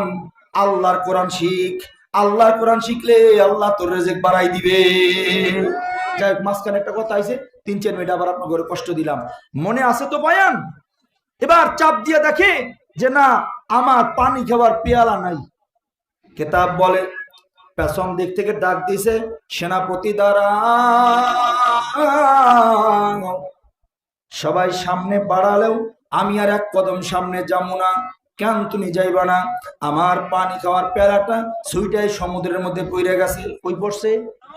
দেখেন তার ইতমিনান, যাহা ঘোড়া পানির উপর দিয়ে যায়, এটা তার ইতমিনান, ইস্তেকামত হয়ে গেছে। যাহা আল্লাহ চাইলে এই ঘোড়া পানির উপর দিয়ে নিতে পারে। আল্লাহু আকবার কয় না? দেখো আমার পানি খাওয়ার পেয়ালাটা, এই পিরিচটা যদি আমি পানিতে ফেলে দিই একটা আওয়াজ হবো কি হবো না? ঠিক পানি খাওয়ার পেয়ালাটা যখন পানিতে পড়লো, একটা আওয়াজ তার কানের ভিতরে আসছে। ডাক দে বলে, সেনাপতি শোনো, আমার পানি খাওয়ার পেয়ালাটা সমুদ্রের মধ্যে পড়ে গেছে। আমার পেয়ালাটা যদি তুইলা দিতে পারো তাইলে আমি সামনে কদম বাড়াবো, তুইলা দিতে যদি না পারো আমি এক কদমও সামনে যাব না। পারবা কিনা বলো? যদি না পারো আমি লাগাম সাইরা দিয়া চোখ খুইলাম, আমি কিন্তু সমুদ্রের মধ্যে ঝাঁপ দিমু, আমি এক কদম সামনে যাব না। সেনাপতি বলে, না, আমার কানে এখনো দ্বিতীয় আওয়াজ আসে নাই। খবরদার, তুমি চোখ খুলবে না, লাগাম ছাড়বে না। আল্লাহর উপর তাওয়াক্কুল করে চলো, আমি তোমারে কথা দিলাম, একটা পেয়ালা হারাইছস, এক পেয়ালার পরিবর্তে আমি তোরে 10 পেয়ালা দিমু, 10টা পেয়ালা তুলে দিমু। পেছন দিক থেকে ডাক দেয়া বলে, সেনাপতি শোনো, এক পেয়ালার পরিবর্তে তুমি আমার 10 পেয়ালা দেওয়ার ওয়াদা করলে, শুনে না, তুমি 10 পেয়ালা কেন, 100 পেয়ালাও যদি তুমি আমারে দাও, 100 পেয়ালা লাগবো না, আমার ওই পেয়ালাটাই লাগবো। দিতে পারবে কিনা বলো? তুইলা দিতে যদি না পারো আমি লাগাম সাইরা চোখ খুইলা আমি পানির মধ্যে ঝাঁপ দিমু, আমার পেয়ালা না লইয়া এক কদম সামনে বাড়বো না। সেনাপতি বলে, কেন পাগল হইলি? কি এমন পেয়ালা যে পেয়ালার আশিক হইলি? 100 পেয়ালাও নিবি না, ওই পেয়ালাটাই তোর লাগবো। কারণটা কি? আশিক হইলি কেন? পেছন দিক থেকে, এই ঘোড়া দাঁড়ায় না, ঘোড়া দৌড়ায়। হ্যাঁ, বয়ানটা ভালো করে বুঝছেন, কিন্তু ঘোড়া কিন্তু দৌড়াইতেছে। কেন আশিক হইলি? পেছন দিক থেকে ডাক দেয়া বলে, সেনাপতি শোনো, তুমি আমারে 10 পেয়ালা দিছো, দিতে চাও, তারপর আমি কেন নিতে চাই না জানো সেনাপতি? আমি আমার পেয়ারা পয়গম্বরের লম্বা সময় খেদমত করছিলাম। যেদিন আমার নবীর দরবার থেকে আমি বিদায় নিয়ে রওনা করবার লাগছি, নবী আমার হাসানি দিয়া ডাকলো, এ আমার সাহাবী, লম্বা সময় তুই আমার খেদমত করলি, বিদায় হয়ে যাও, খালিয়াতে কেমনে তোরে বিদায় দিমু? আমার মন চায় বিদায় লগ্নে তোরে আমি কিছু হাদিয়া দিমু। কি হাদিয়া দিমু? আমার নবী আমাকে কাছে ডাকলেন, আমি কাছে গেলাম। নবী আমার ডান দিকে নজর করলেন, নজর করে তাকা দেখে ঘর থেকে দেওয়ার মতো কিছু না,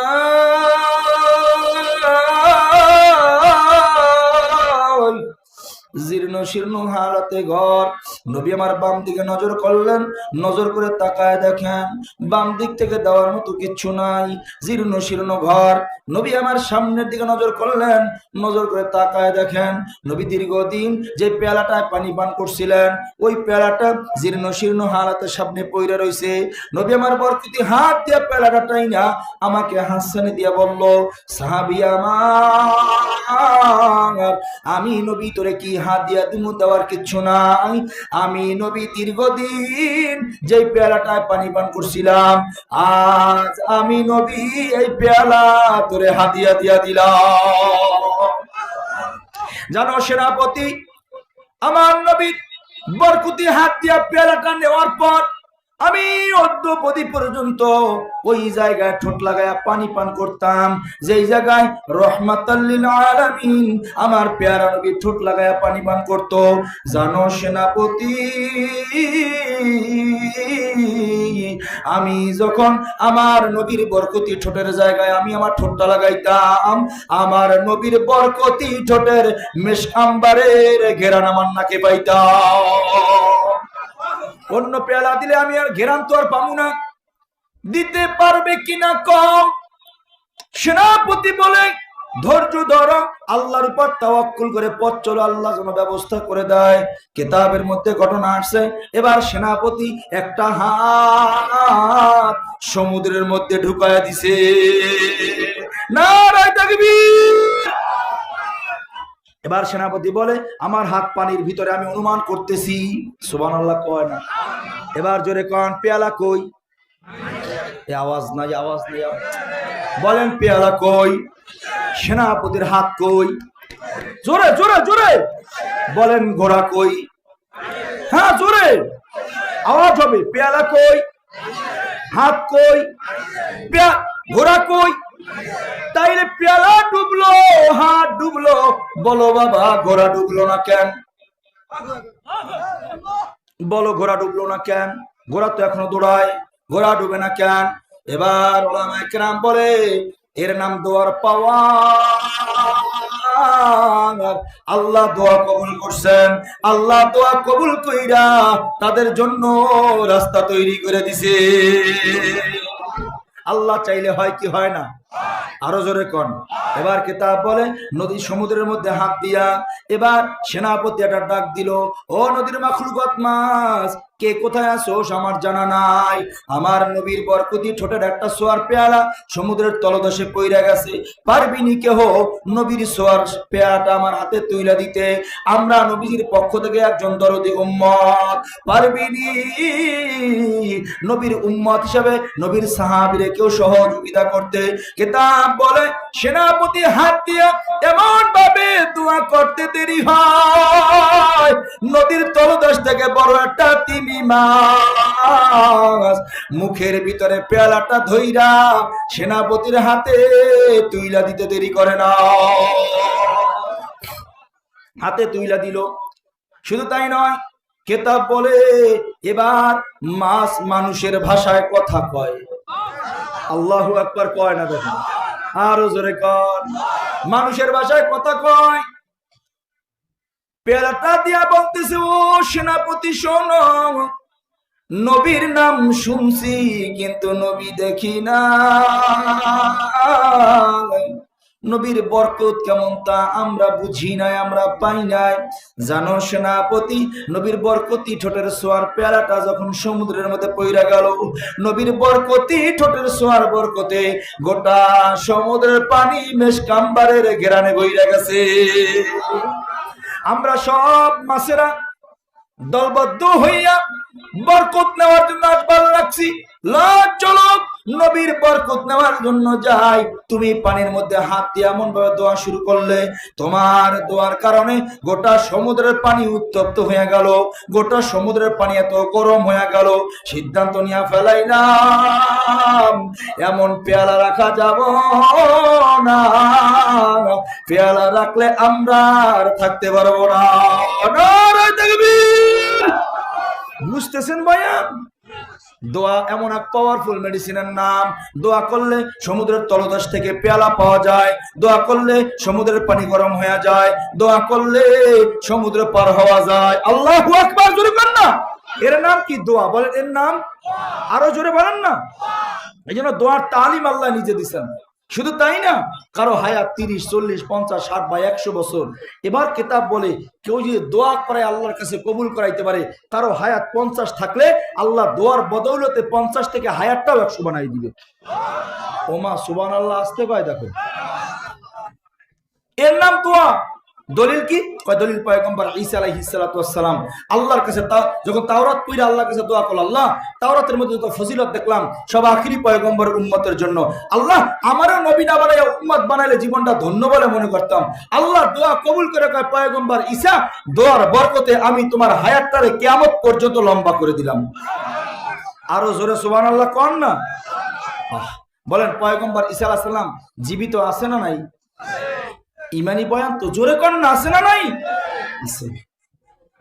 এবার দোয়া পাওয়ারফুল মেডিসিনের নাম, অসাধ্য জিনিসকে সাধ্য করে তার নাম কি? আস্তে কয়, আরো জোরে কন। এই জন্য বলেন যেই জিনিসের পাওয়ার যত বেশি ওই জিনিসের সতর্কতা তত বেশি না কম? যেমন এই তারের ভিতরে বিদ্যুৎ আছে, এই জন্য বাচ্চাদেরকে বলে বাবা এই তার ধরবা না, ধরলে এর মধ্যে বিদ্যুৎ আছে, তুমি মরে যাবা। কথা কন। এই জন্য একটা সতর্কতা, পাওয়ার বেশি। দেখবেন যেই খাম্বার ভিতরে 33,000 ভোল্টের তার আছে, মানে ওখানে কিন্তু ডেঞ্জারাস ছবি দেওয়া আছে যে খবরদার এর উপর উঠো না, এটা ধরলে তুমি মরবা। এই জন্য যেই জিনিসের পাওয়ার যত বেশি বলেন ওই জিনিসের সতর্কতা তত বেশি না কম? দোয়া যেহেতু পাওয়ারফুল এক মেডিসিনের নাম, এই জন্য আল্লাহ দোয়ার তালিমও নিজে দেয়। খবরদার কেউ যদি অসতর্কতা হইয়া বিদ্যুতের তার ধরে, বলেন সে বাঁচবে না মরবে? আপনি এক বোতল বিষ কীটনাশক নিয়ে আসছেন জমিনে বা ফসলে দেওয়ার জন্য, আইনাই বলে বিবি এটা আলমিরার মধ্যে তালা দাও, এটা যত্ন করে রাখো, এটা বিষ অনেক পাওয়ার, এক ফোঁটা যদি আমার সন্তানের জিহ্বায় লেগে যায় আমার সন্তান মরে যাবে। যে জিনিসের পাওয়ার যত বেশি হয় ওই জিনিসের সতর্কতা তত বেশি না কম? ঠিক দোয়া যেহেতু পাওয়ারফুল মেডিসিনের নাম, এই জন্য আল্লাহ দোয়ার তালিম নিজে দেয়। বান্দা অসতর্কতা হইয়া কেউ তার ধরলে সে বাঁচবে না মরবে, তো সে যেমন মরিয়া যায়, অসতর্ক হইয়া কেউ যদি পানি মনে করে বিষ খায় বাঁচবে না মরবে। আসতে কয়, আরো জোরে কর না। কথাই বুঝাইতে পারতেছি না, ওই ধাক্কা ধাক্কি করে এক কথা চারিবার কই সময় বেশি হয়, বুঝাইতেই পারতেছি না। বলেন কেউ যদি বিষ মনে করে পানি খায়, পানি মনে করে বিষ খায়, বাঁচবে না মরবে? বলতে সমস্যা কি? এটা তো ক্লাস হইতে, বয়ান হইতেছেন তো, বয়ান তো আগামীকালকের হবে ভাই, আজকের ক্লাস হইতেছে একটা। আমি কি করবো, কোন পদ্ধতিতে করবো, এটা ক্লাস হইতেছে। সতর্ক না হইলেই যেমন বিপদ, সতর্ক না হইয়া তার ধরলেই বিপদ, সতর্ক না হইয়া বিষ খাইলে যেমন বিপদ। এই জন্য রব বলেন তুমি সতর্ক না হইয়া দোয়া করলেও এই দোয়া তোমার জন্য বিপদ। যেমন আমরা অনেকেই দোয়া করি আবেগে, সতর্ক না হইয়া। জানি না আপনাদের এই এলাকায় আছে কিনা, বালাপাড়া এলাকায় আমি জানি না, অনেকে দোয়া করে অসতর্ক হইয়া, আল্লাহ যত কান্না আছে আমার দুনিয়াতে কান্দায় নাও, আমার আখিরাতে কান্দায় না, যত কষ্ট আছে আমার দুনিয়াতে দিয়া নাও, আমার আখিরাতে কষ্ট দিও না। এইরকম দোয়া করুন না। মানুষ আপনাদের এই মহল্লাতে নাই? আছে? তাহলে বলেন আপনাদের জন্য। অনেকেই বলে আল্লাহ আমাকে দুনিয়াতে কান্দায় না, আখিরাতে কান্দায় না, আল্লাহ যত কষ্ট আছে দুনিয়াতে দিয়া নাও, আখিরাতের কষ্ট দিও না। ধরে নেন দোয়া পাওয়ারফুল মেডিসিনের নাম, অসাধ্য জিনিসকে সাধ্য করে দেয়, তার নাম দোয়া। হে আল্লাহর বান্দারা, দোয়া কবুল হয়ে গেল। আপনি দোয়া করছেন আল্লাহ যত কান্না আছে আমার দুনিয়াতে কান্দায় নাও, এমনি তো আর কাঁদবেন না। আমার যদি বলেন এও মৌলবী ইউনূস স্টেজের কোনায় দাঁড়ায় কতক্ষণ কান্দো, আমার পক্ষে তো আর এমন ভাবে কান্দা সম্ভব না। একটা সুরত লাগবো, কি করানো লাগবো, 5-6 জনে ধইরা আমার ইচ্ছা মতো কিলাম লাগবো, না হয় লাঠি ধরে আমার ফিডানো লাগবো। কথা হয় না? কিল খায়া পিটানি খায়া বলুন হায় হায়, পঞ্চগড়ে গেছিলাম পান করতে, মানুষ ধরে আবার পিটনি দিছে, এখন কান্দে কান্দতে বলা লাগে না, কষ্টের কারণে কান্না বের হয়ে যায়। আপনি না দোয়া করছেন আল্লাহ যত কান্না আছে আমার দুনিয়াতে কান্দায় নাও, যত বলতে A to Z যা আছে সব কান্দায় নাও। দোয়া কবুল হয়ে গেল।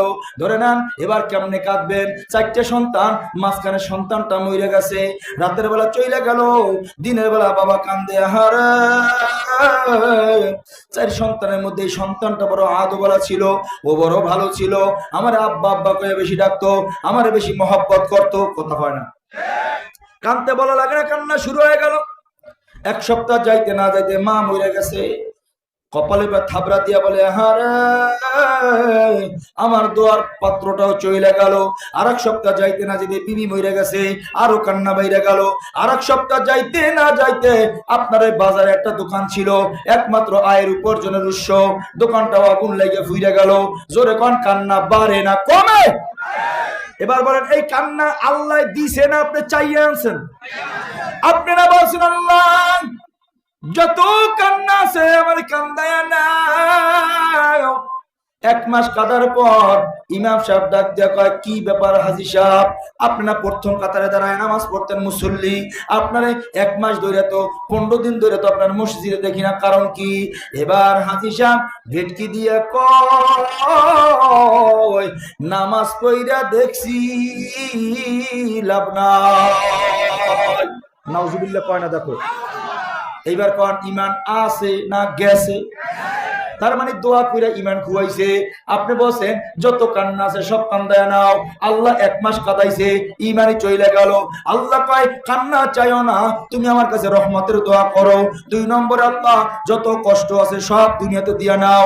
এবার মনে করেন দোয়া কবুল হয়ে গেছে। কষ্ট করে কয় পেটের ব্যথা ভালো হয় না, এই একটা কষ্ট, মাথার ব্যথা ভালো হয় না একটা কষ্ট, পিঠের ব্যথা ভালো হয় না একটা কষ্ট, ছেলে কথা শোনে না আর একটা কষ্ট, মেয়ে কথা শোনে না আর একটা কষ্ট, বিবিরে কয় ভাত দাও, কয় লয়ে খাও, তরকারি দাও, কয় বাইরে খাও, কথা কয় না। ব্যবসা দিছে, লাভ হয় না একটা কষ্ট, লম্বা লম্বা সার্টিফিকেট কিন্তু চাকরি হয় না একটা কষ্ট। এবার বলো গো বাবা, এই কষ্ট আল্লাহ দেয় না, আমি চাই আনছি?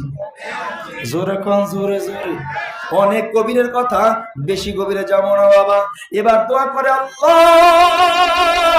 যত কষ্ট আছে আমার দিয়া না। রব্বা দুনিয়াটা পরীক্ষার জায়গা, তুমি পরীক্ষা চাইও না। দুনিয়াটা কষ্টের জায়গা, আবার কষ্ট চাইও না।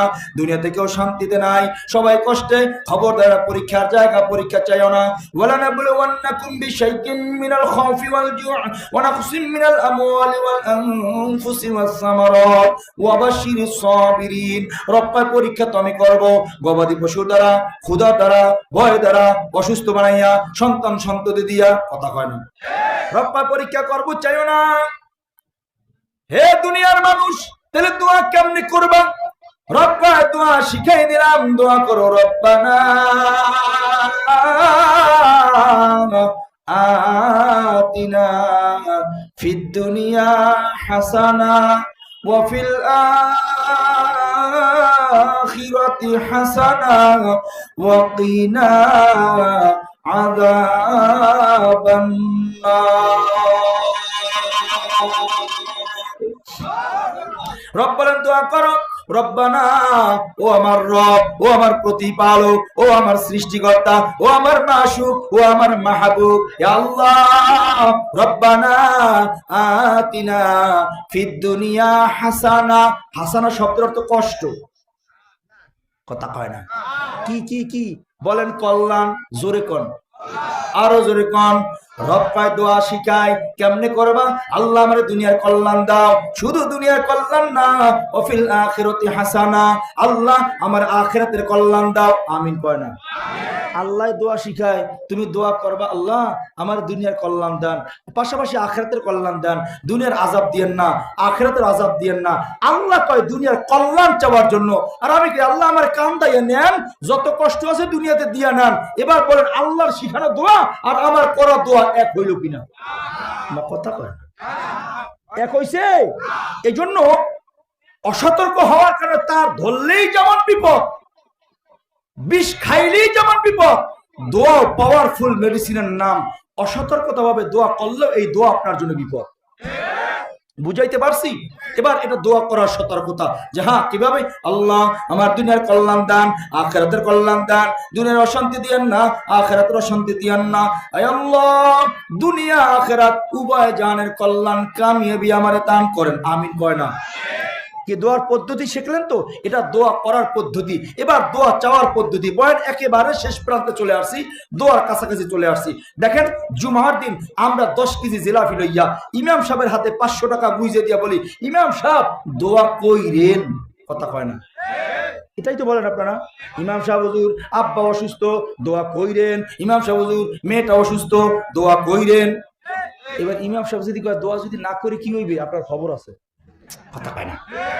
পন্থীটা এমন কিনা? দোয়া কইরেন, উনি যদি বলে দোয়া না করলে কি হবো, আপনার খবর আছে? 500 টাকা দিছি না, খবর আছে? টাকা আসেনি, বাইর করেন, একটা বয়ান শিখাই দিয়ে যাই, সামনে আন, আল্লাহ কবুল করেন। আমিন কয় না? দেন মা তাড়াতাড়ি। মা কত বড়, কি সুন্দর ব্যাগ, আল্লাহু আকবার, মাশাআল্লাহ, নারে তাকবীর। এবার কানে 500 টাকা আমার না হুজুরের? কথা কয় না। আমি আগেই বলছি বয়ান কাই লইব, আজকের মোজাকারা হইতেছে, শুধু মোজাকারা হইতেছে। বলেন আগামীকালকের এই টাকাটা আমার না হুজুরের? এবার ধরেন আমার পকেট খালি, আমার বরিশাল যাইতে হইব, ধরে না একটা বয়ান বুঝানোর জন্য, কিন্তু আমার তো যাইতে হবো, ভাড়াও তো লাগবো। হুজুরের ওই সুন্দর ব্যাগের মধ্যে অনেকগুলো টাকা দেখছি। এবার বললাম হজরত আমার পকেটে টাকা নেই, আমার বরিশাল যাওয়ান লাগবো, আমার কিছু টাকা দেন না, দিলে ভালো হয়, আপনার কাছে আমি কিছু টাকা কর্জ চাই। হজরত দেন না, দিলে ভালো হয়, আমি বরিশাল গিয়া যে কোনো বাবুক আপনার পুষাই দিব, দেন, দিলে ভালো হয়, দিলে ভালো হয়, কারণ টাকা হজরতের লাগবো আমার।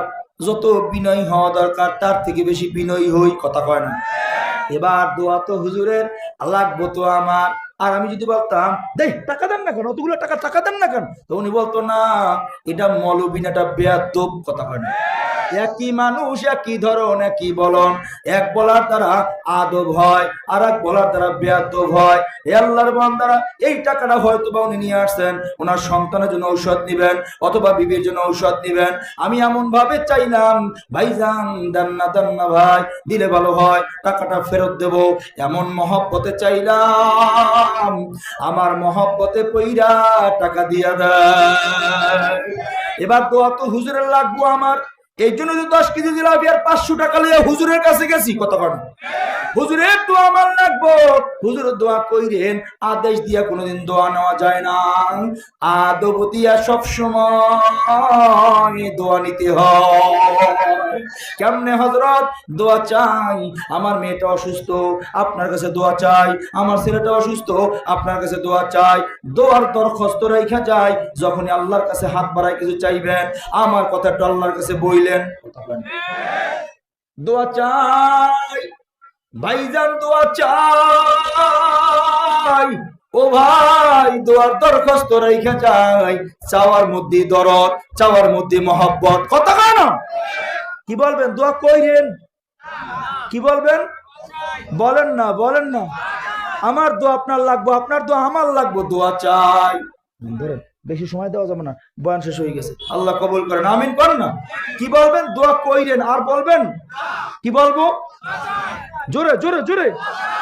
2 নম্বরে দোয়ার দরখাস্ত রাইখা যাই। 3 নম্বর একটা কথা বলে যাই, সেটা হলো অনেকে গজল গায়, গজল গজল। আমার হুজুরে কইছে এটা গজল গাইয়েন।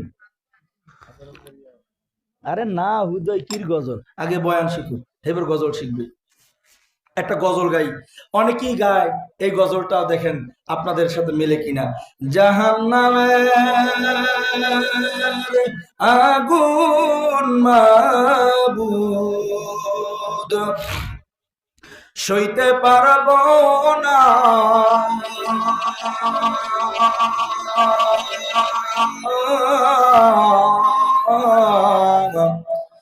দুনিয়াতে নৌকা দাইয়া, আল্লাহু আকবার।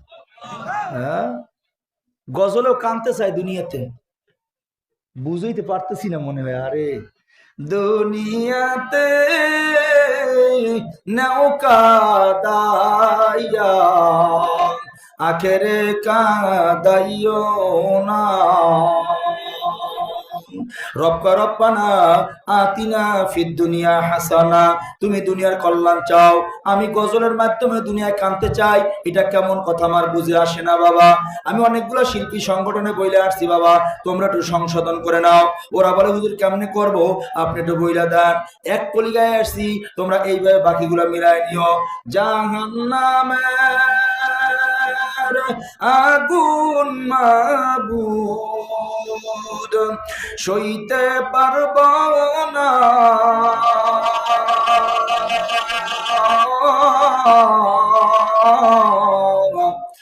দুনিয়া ও আখেরাতে আমাকে কাদাইও না, দুনিয়া ও আখেরাতে আমাকে কাদাইও না। আল্লাহু আকবার। ভালো হয় নাই? ভালো হয় নাই? হ্যাঁ, দুনিয়াতে নাও কান্দাইয়া না, দুনিয়া ও আখেরাতে আমাকে কাঁদাইও না। আল্লাহ, আমি দুনিয়ায় কাঁদতে চাই না, আখিরাতেও কাঁদতে চাই না। দুনিয়ায় শান্তি চাই, আখিরাতেও শান্তি চাই। দুনিয়ার কষ্ট দরকার নাই, আখিরাতের কষ্ট আমার দিও না। আমিন কয় না? গজল গাওয়ার মধ্যেও সতর্কতা থাকতে হয়। এবার আসেন, দোয়া হবে। দোয়া লইয়া বয়ান হইছে 1 ঘন্টা, পাক্কা 1 ঘন্টা। শোনেন, এতক্ষণ যা আপনাদেরকে বুঝাইলাম, বলেন জগতের মধ্যে পাওয়ারফুল মেডিসিনের নাম কি? অসাধ্য জিনিসকে সাধ্য করে, তার নাম কি? এবার তো দোয়া হবে, মোনাজাত হয়ে যাবে, প্রথম দিনের অধিবেশন খতম হয়ে যাবে, আমরা দোয়া করব। এখন বলেন, এতক্ষণ তো দোয়া লইয়েই বয়ান হয়েছে, তাই না? আনুষঙ্গিক অনেক কথা আপনাদেরকে শোনাইছি। আমি যে দোয়া করুম, আমার দোয়াটা কবুল হবে, এই গ্যারান্টি আপনাদের কারো কাছে আছে? আসতে কয় আপনাগোটা কবুল হব, এই গ্যারান্টি আমি দিতে পারো? আজীব এক ব্যাপার। 1 ঘন্টা, পাক্কা 1 ঘন্টা বয়ান হইলো দোয়া লইয়া। এই দোয়া হবে, আমারটা কবুল হবে, এই গ্যারান্টি আপনার কাছে নাই। আপনারটা কবুল হবে, এই গ্যারান্টিও আমার কাছে নাই। তাহলে এই বয়ান থেকে শিখলাম কি, পাইলাম কি?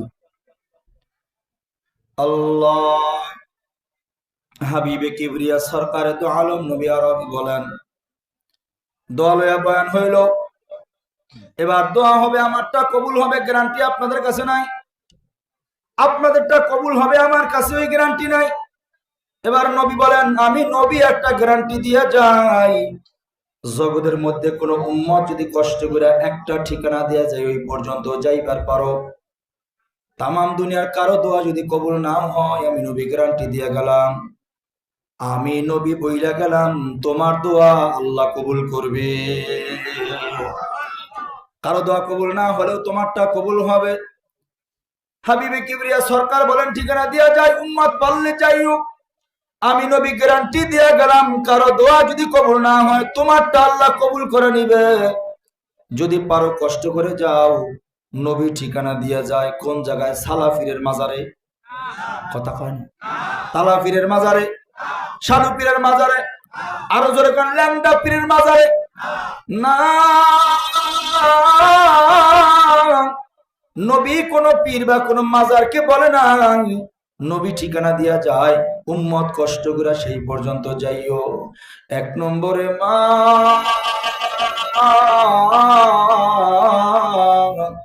2 নম্বরে বাবা। দোয়ালয় বয়ান হইল, দোয়া হবে, সবাই বাড়ি চইলা যাবো, কিন্তু কার দোয়া কবুল হবে, কার দোয়া কবুল হবে না, আমাদের কারো জানা নাই। নবী বইলা যায়, যদি কোনো সন্তান তার মায়ের থেকে দোয়া লইবার পারে, কোন সন্তান যদি তার বাবার থেকে দোয়া লইবার পারে, তামাম দুনিয়ার সব দোয়া বিফলে গেলেও তার দোয়া কোনোদিন বিফলে যাবে না। এই জন্য যাদের মা আছে, বয়ানে পর্যন্ত রেখে গেলাম, দোয়া আমার কাছে নয়, দোয়া আপনার মায়ের কাছে, দোয়া আপনার বাবার কাছে। যদি পারো যুবক, বাবার থেকে মায়ের থেকে দোয়া নিও। কবিতার ভাষায় বোঝায়, মা কথাটি ছোট্ট অতি কিন্তু যেন ভাই, মায়ের মতন এমন আপন এই ভুবনে নাই। বিদেশে বিরাজে যার সন্তান মারা যায়, পশু পাখি জানার আগে আগে জানে মায়। বনে থাকে বনবাদুরি, সাউ জ্বলে তার বুকে,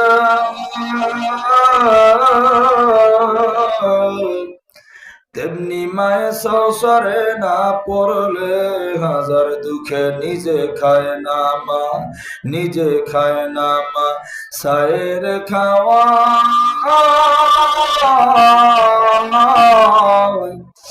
যেমনি করে কবুতরে তার সায়ের খাওয়া।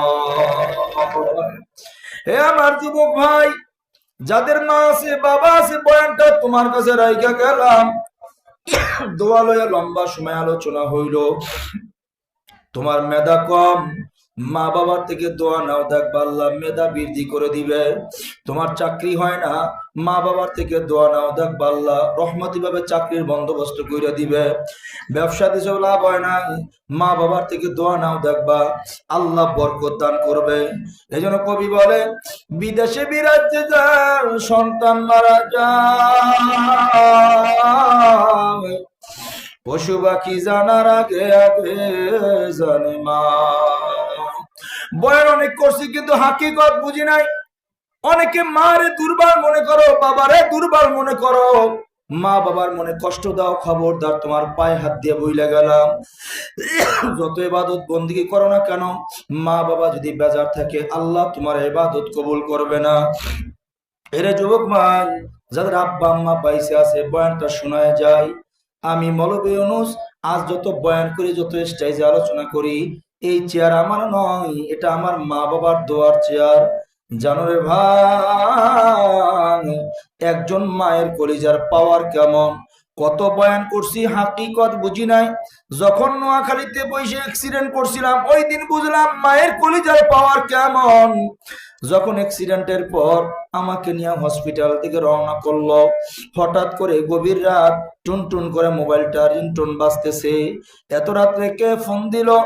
মোবাইলটা যখন পকেট থেকে বের কইরা মোবাইলের দিকে নজর করলাম, স্ক্রিনের দিকে তাকায় দেখি লেখা মা।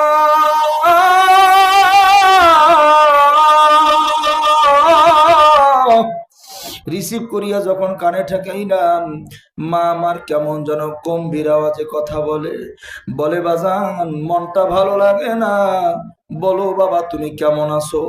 অ্যাক্সিডেন্টের খবর আম্মাকে বলি না, বললে হয়তো বাবা পাগল হয়ে যাবে। আমি যেহেতু বহুদূর, ও মা ইউনূস ভালো আছে, দোয়া করি ও মা, তোমার দোয়া থাকলে ইউনূস ভালো থাকবে। মোবাইলটা রাইখে দিলাম। আমাকে যখন হসপিটাল নিয়ে গেল, ডাক্তার দেখা বলতেছে এখনই অপারেশন করাতে হবে, পায়ের অবস্থান ভালো না। আমাকে অপারেশন থিয়েটারে নিয়ে ঢুকায় দিল। ডাক্তার আসলো আমাকে অজ্ঞান করার জন্য।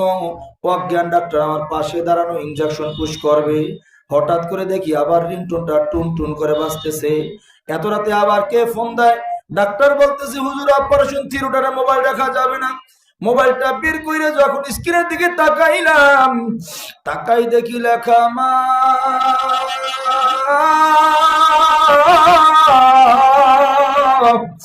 রিসিভ করিয়া যখন কানে ঠেকাইলাম, মা আমার হাউমাউ করে কান্না শুরু করে দিল। মা কাঁদে আর বলে, বাজান মনটা ভালো লাগে না, কেমন যেন আগুন জ্বলে। আমার মন বলে, তোর বিপদ গোপন করিস না রে বাবা, বল না তুই কেমন আছো। মোবাইলটা হাত থেকে সুইটা গেল। ডাক্তার আমাকে বলে, হুজুরকে ফোন দিয়েছে আপনার আম্মা। জি আমার আম্মা ফোন দিয়েছে, আপনি অ্যাক্সিডেন্ট করছেন। মা বুঝি জানে না? আমাকে বলি নাই, বললে মা পাগল হয়ে যাবে। দেখি ডাক্তারের গাল বায়ে বায়ে পানি পড়ে, স্যার আপনি কান দেন। আমার গায়ে, হুজুর আপনি আলেম মানুষ, আপনারে বুঝানোর ক্ষমতা আমার নাই, কিন্তু হুজুর এতটুকু আপনাকে আমি বুঝাইতে পারি, আপনি অ্যাক্সিডেন্ট করছেন, আপনার আম্মাকে বলেন নাই, কিন্তু এর নাম মা। মায়ের কলিজাটা এমন এক কলিজা, সন্তান বলতে হয় না। সন্তানের বিপদ হইলে মায়ের কলিজার নেটওয়ার্কে তার ছিঁড়ে যায়। আপনি না বললে কি হবে? মায়ের কলিজায় মেসেজ চইলা গেল, আমার সন্তান ভালো না, আমার সন্তানের বিপদ। অপারেশন হয়ে গেল, কোমর থেকে পা পর্যন্ত ব্যান্ডেজ হয়ে গেল। এই অবস্থা যখন বরিশাল চলে আসলাম, বাসার সামনে দাঁড়াইয়া দুই বগলের মধ্যে দুইটা ক্রেশ লাগাইয়া বাঁক হয়ে দাঁড়াই রইলাম। যখনই ডাক দিলাম মা,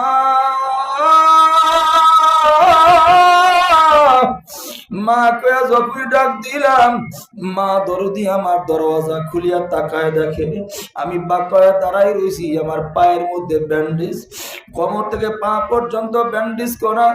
মা একটা নজর আমার দিকে তাকায়া দপাস করে জমিনের মধ্যে পইরা, জমিনের মধ্যে আসার দায়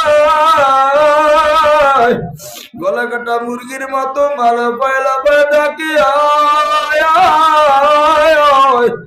কে কোথায় আছো সাই দেই গাজা আমার কলিজার ধন ফিরিয়ে আইছে। মা আমার হামাগুড়ি দিয়ে আমার কাছে আসলো, আমার গলা টানজা দিয়া জড়াইয়া কপালে চুম্বন দিয়া বলতেছে, বাবা এত বড় বিপদ কেন বললি না? ও মা, বললে পাগল হয়ে যাইবা এই জন্য বলি নাই। মা কপালে চুমু দিয়া বলে, বাবা আয়, ভিতরে চলো, তুমি বলো না দেখা যাও সারা রাত যেই বালিশটায় ঘুমাইলাম আমি মা ঘুমাই না। সারা রাত কাঁদতে কাঁদতে চোখের পানি দিয়া বালিশ ভিজাইলাম। তোমার বাবা আমাকে মন্দ বলে কেন কান্দ? ইউনুসের সঙ্গে না কথা হইল, আমি তখনও বলছি আমাকে ধমক দিও না। আমার মায়ের কলিজা বলে আমার ইউনুস ভালো নাই। আমাকে মা বলে, বাবা তোর বোধহয় 10টা 10:15টার দিকে অ্যাক্সিডেন্ট হয়েছে। ও মা, সময়টা তুমি কেমনে বললা? আমার বলে, জানো বাবা, রাতের বেলা সবাই খানা খাইতে বসছে, আমিও খানা খাইতে বসলাম। সবাই খানা খায়, আমি যখনই লোকমা বানাইয়া আমার মুখের কাছে নিয়ে যাই, লোকমা মুখে যায় না।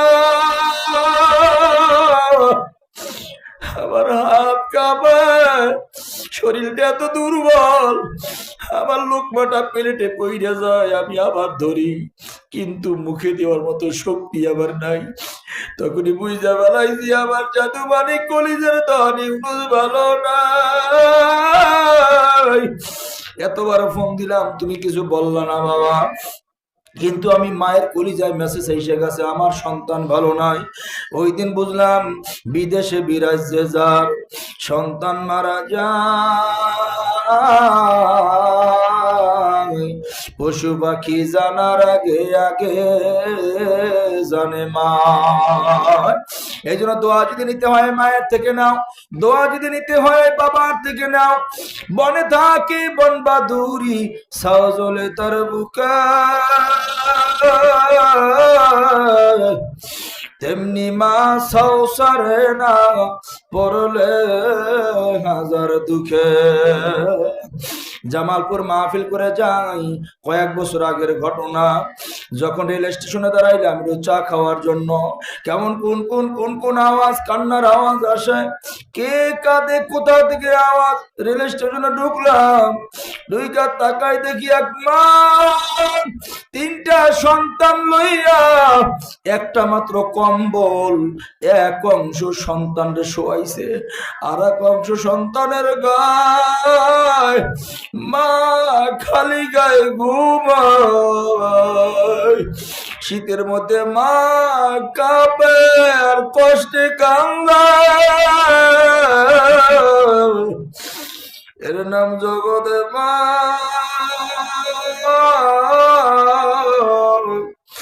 এই মাকে কেহ কষ্ট দিও না। আল্লাহ পাকের বান্দারা, কত বয়ান করছি, হাকিকত বুঝি নাই।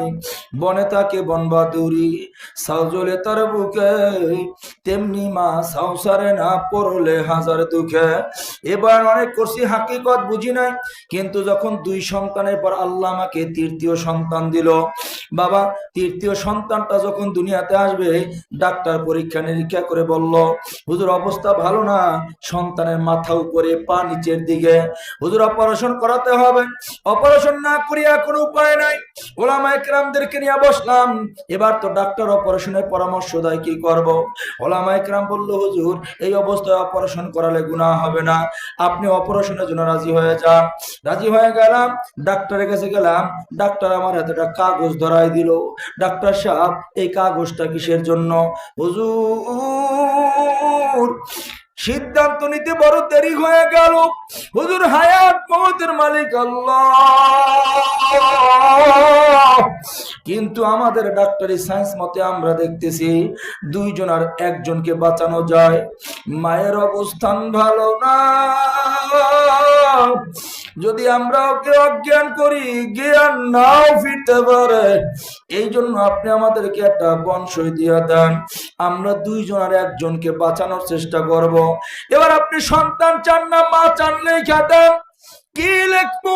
সবাইকে নিয়ে বসলাম, ডাক্তার তো আরো ভয় লাগাই দিল, দুইজনের একজন চায়। গাছ না ফল, কি বলবো বলো? শ্বশুর বাড়ির আত্মীয় স্বজন, আমাদের আত্মীয় স্বজন সবাই বসে গেলাম। সিদ্ধান্ত হয়ে গেল যদি হায়াত না থাকে, সন্তান চলে যাক, ওর মাকে বাঁচানো দরকার। সিদ্ধান্ত নিয়ে রওনা করলাম। বিবি আমার হাত ছানি দিয়া ডাক দিল, স্বামী আমার কই যান? ডাক্তারের কাছে যাই। কি সিদ্ধান্ত নিলেন? সিদ্ধান্ত নিলাম হায়াত যদি না থাকে, সন্তান চলে যাক, তোমাকে বাঁচানো দরকার। বলতে দেরি আমার হাত কান চাইপা ধইরা জোরে একটা চিৎকার দিছে, না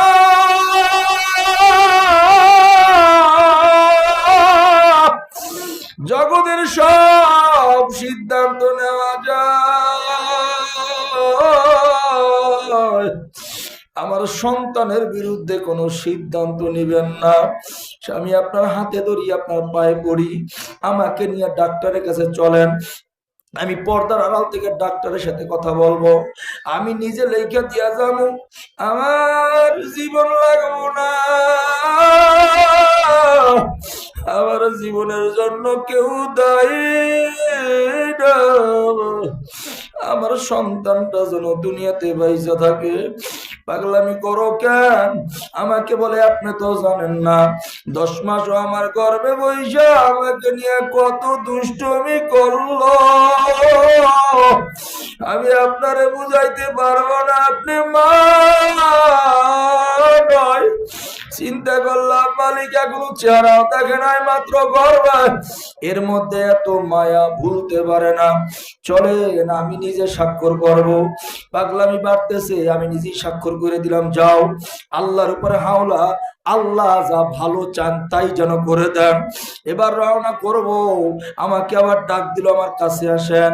দাঁড়াইলাম, হাতখান নিয়ে ওর মাথায় ঠেকাই দিছে, স্বামী আমার আবার মন বলে আর দেখা হবে না।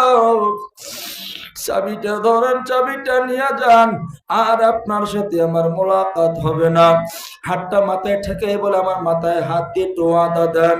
আমি বললাম দেখো সবাই তো ভাঙা মন, মাথায় হাত দেওয়া লাগবে না, এমনি দিয়ে বলো। আমার না, একটু মাথায় হাত দিয়া বলেন, আমার কলিজারা ঠান্ডা হব। বলো না কি বলতে হবে? আমার স্বামী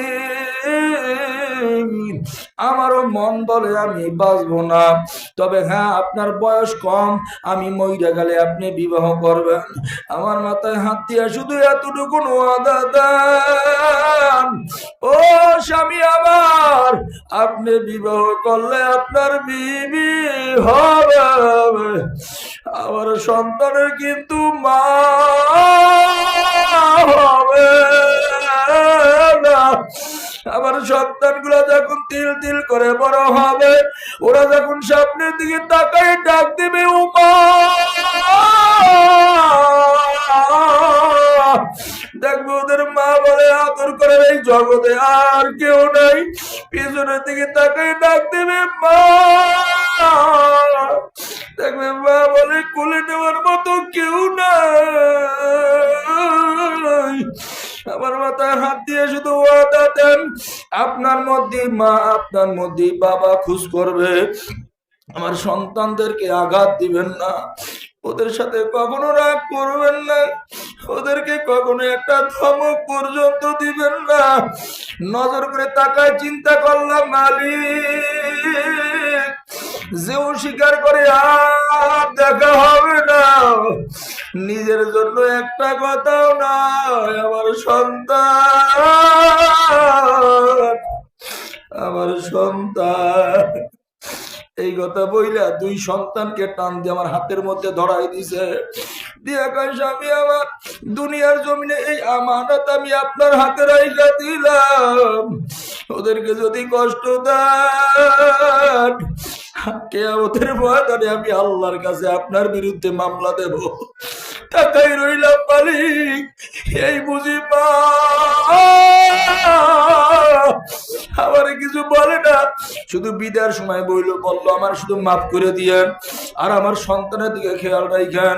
স্বামী, আমার গর্বের সন্তানটা যদি ছেলে হয়, এইটাও আপনার কাছে আমানত, ওরে আপনি আলেম বানাইবেন। কিয়ামতের ময়দানে আমার আল্লাহ যখন আমার জিগাইবো, বান্দি আমার জন্য কি লই আইছ, আমি বলবো আল্লাহ, আমি এক আলেমের স্ত্রী আর এক আলেমের মা, এই উসিলা তুমি আমারে মাফ করে দাও। বিদায় হয়ে গেল, ভিতরে চইলা গেল, গ্লাসের ফাঁক দিয়ে আমি তাকায় রইলাম। যত দূর যায় নজর পড়ে, আসল খান দিয়া মুখ খান ঢাইকা কান্দা, আর অঙ্গুল দিয়া সন্তান দেখায় দেয়, আর ইশারা দিয়া বলে আমার আমানত। ওদের কিন্তু জগতে কেউ নাই।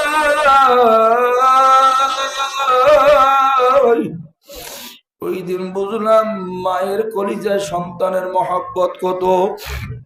আল্লাহর বান্দারা, অপারেশন হয়ে গেল, একজন দৌড়ে আসলো, হুজুর আল্লাহ আপনাকে একটা চাঁদের মতো ছেলে সন্তান দান করছে, আলহামদুলিল্লাহ। ডান কানে আজান, বাম কানে ইকামত হয়ে গেল। ডাক্তার বের হলো, জিজ্ঞাসা করলাম রোগীর অবস্থা কি?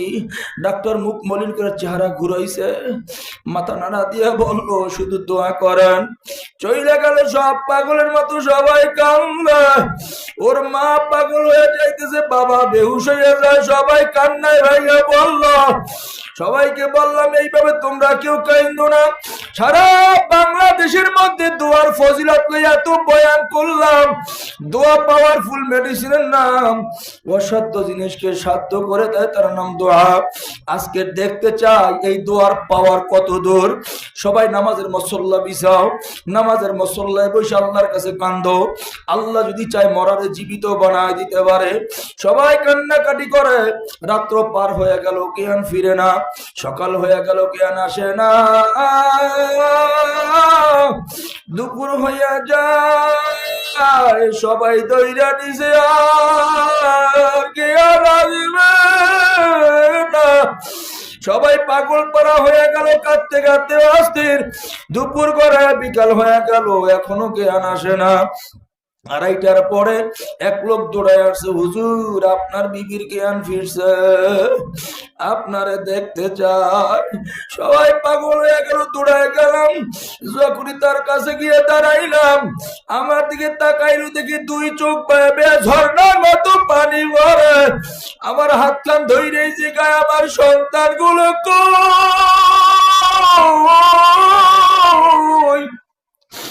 তাকাই রইলাম, বলি তোমার মা এখন পর্যন্ত জ্ঞান ফিরে নাই, তোমার বাবা পাগলের মতো হয়ে গেছে কাঁদতে কাঁদতে। আমার দিকে তাকায় কয়, আমি তাদের কথা জিগাই নাই, আমার সন্তানের কথা জিগাইলাম। বলেন না আমার সন্তান গুলো কই? একটা নজর আইনা ওদেরকে আমাকে একটু দেখান। এর নাম জগতে মা।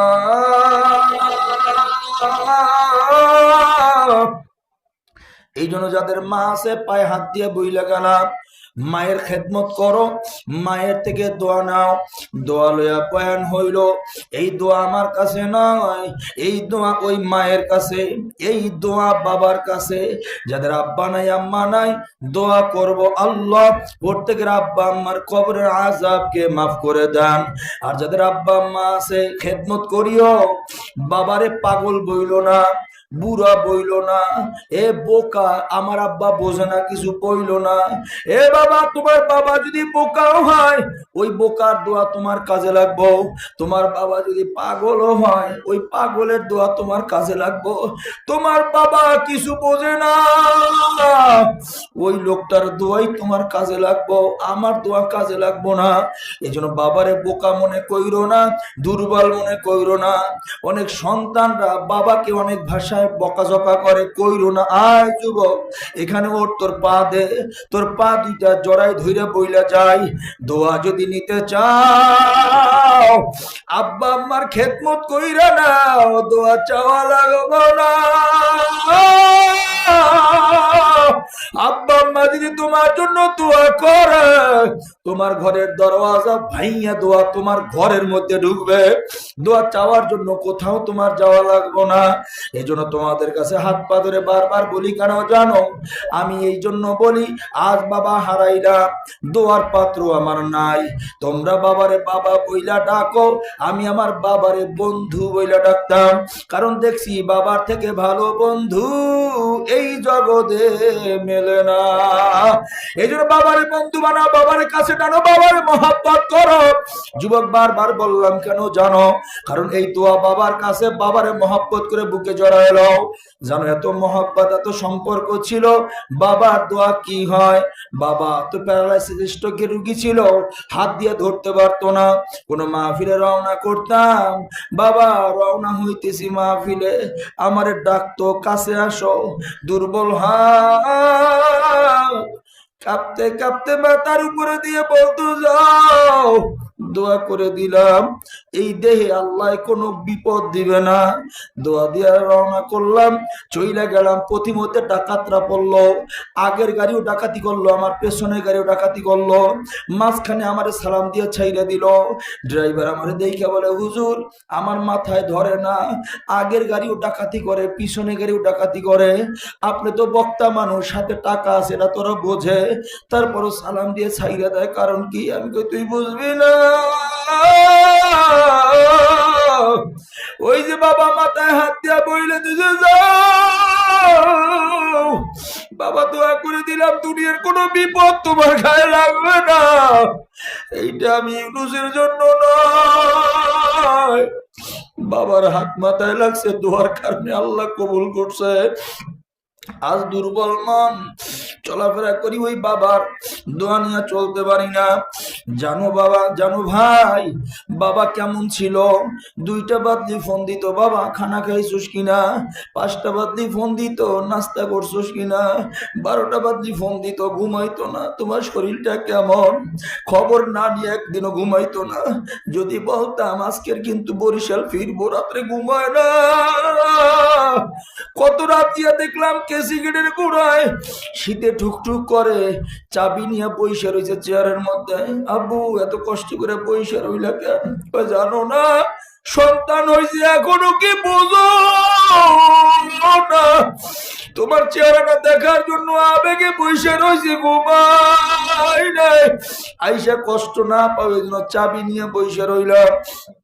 একদিন বরিশাল রওনা করলাম, আধা ঘন্টা পর বারবার ফোন দেয়, বাবা এখন কতটুকু নাড়ছো, কতটুকু নাড়ছো? আমি বললাম আপু ঘুমাইয়া যাও, আমি আইসা তোমার ফোন দেবো। আর ফোন দেওয়া লাগবো না, একটু যদিও কথাটা একটু জোরে বলছি। আমার বলে বাবা রাগ করছো বুঝি, রাগ করো না, এমন একটা দিন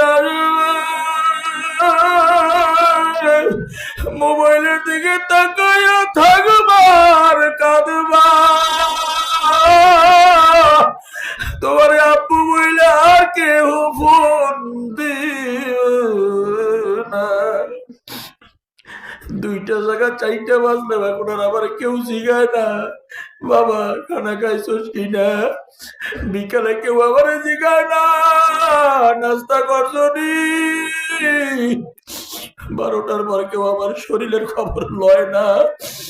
এ দুনিয়ার মানুষ বাবার মতো ভালো বন্ধু হয় না। এত সম্পর্ক এত আবেগ ছিল, সব বাবার দোয়া। তোমার কেমনে বুঝাইলে বুঝানো জানি না, সব বাবার দোয়া। বাবা এমন বন্ধু ছিল, টুপি কিনলেও এক রঙের 2টা টুপি কিনতাম, একটা বাবার একটা আমার। পাঞ্জাবি বানাইলেও এক কাপড় দিয়ে 2টা বানাইতাম, একটা বাবার একটা আমার। লুঙ্গি কিনলেও এক রঙের 2টা কিনতাম, একটা বাবার একটা আমার। জানো জুতা কিনলেও এক রঙের 2 জোড়া কিনতাম, একটা বাবার একটা আমার। বাবা কোনোদিন নতুন লুঙ্গি নতুন জামা গায়ে দিত না, আমার বলতো তুমি 1 সপ্তাহ গায়ে দিয়ে আমারে দিও। মা বলে আপনার কি লজ্জা করে না? সন্তানের লুঙ্গি আপনি পরবেন কেমনে? সন্তানের জামা আপনি গায়ে দেন, লজ্জা করে না? বাবা কাঁদে আর বলে, জানো না সন্তানটা দূরদেশে সফরে যায়, ওরে তো আর আমি পাই না। যখন ওরে দেখি না, আমি যখন পাঞ্জাবিটা গায়ে দেই, পাঞ্জাবি দেখে আমি ইউনুসের ঘেরান পাই। এমন বন্ধু জগতে আর হয় না। এই জন্য বাবাকে হারাইয়া পথে পাগলের মতো কাঁদতেছি, কিন্তু দোয়া আর আসে না। আজকের দোয়া লইয়া বয়ান হইল, যদি কারো মন চায়, হে মৌলভী ইউনুস, আমি আব্বা আম্মার দোয়া নিয়ে তোমার থেকে আরো সম্মানের চেয়ার চাই, তোমার থেকে আরো দামি হইতে চাই। আল্লাহর কসম করে বলে যাই, রাত গভীর সব দরজা বন্ধ, আল্লাহর দরজা খোলা। কোন কোন যুবক ভাই পারবা, কোন কোন ভাই পারবা? তোমার আব্বা এখানে বৈশা আছে, মোনাজাতের আগে বাবার দোয়া নিবা। আল্লাহর কসম, যদি বাবার দোয়া নিতে পারো, আল্লাহর কসম করে বলি, তোমার দোয়া আজকের আল্লাহ ফেরত দিবে না। বাবার হাত মাথায় লাগাও, এই মাথার উপর বিপদ আসবে না। বাবার হাত মাথায় লাগাও, আল্লাহ জ্ঞান বুদ্ধি স্মরণ শক্তি বাড়াই দিবে। পারবা? কারো আব্বা এখানে বসে আছে, দাঁড়াও, যাও আগে বাবার থেকে দোয়া নাও। যাও না, দাঁড়াও। কার বাবা আছে আমি জানি না, লজ্জা কইরো না। দোয়া লইয়া বয়ান হইল, এই দোয়া তোমার ওই বুড়া বাবার কাছে, ওই দুর্বল বাবার কাছে দোয়া। দাঁড়াও, কার বাবা আছে দাঁড়াও, দাঁড়ায় খোঁজো। তুমি জানো তোমার বাবা এখানে আছে, তাহলে দাঁড়াও, দাঁড়াই দেখো তোমার আব্বা কই আছে। যাও না, যা যুবক যা, তোর পা ধরে বইলা যাই, যাও। আমি মৌলভী ইউনুসের মতো বাপ হারাইয়া জংলায় জংলায় কাঁদলেও আর কোনোদিন পাইবা না। কবরের কাছে দাঁড়াইয়া আব্বা আব্বা কইয়া ডাকলেও আর কোনোদিন আমার সারা দেয় না। দাঁড়াও, দাঁড়াও। আর কারো আব্বা নাই? কারো আব্বা নাই এখানে? কারো বাবা নাই? নাই, কারো বাপ নাই? দাঁড়াও, দাঁড়াও, দাঁড়াও, দাঁড়াও। কার বাপ আছে? দাঁড়াও, যাও, যাও, দাঁড়াও, যাও বাবার কাছে যাও, যাও বাবার কাছে যাও। বাবারে জড়ায় ধরো, বাবার মাথা। আল্লাহ, মাদ্রাসার মোহতামিম সব দৌড়ে নাইমে গেছে, আব্বারে জড়ায় ধরছে। আল্লাহ, আমার বাপ থাকলে আমিও চাইতাম, বাবা না।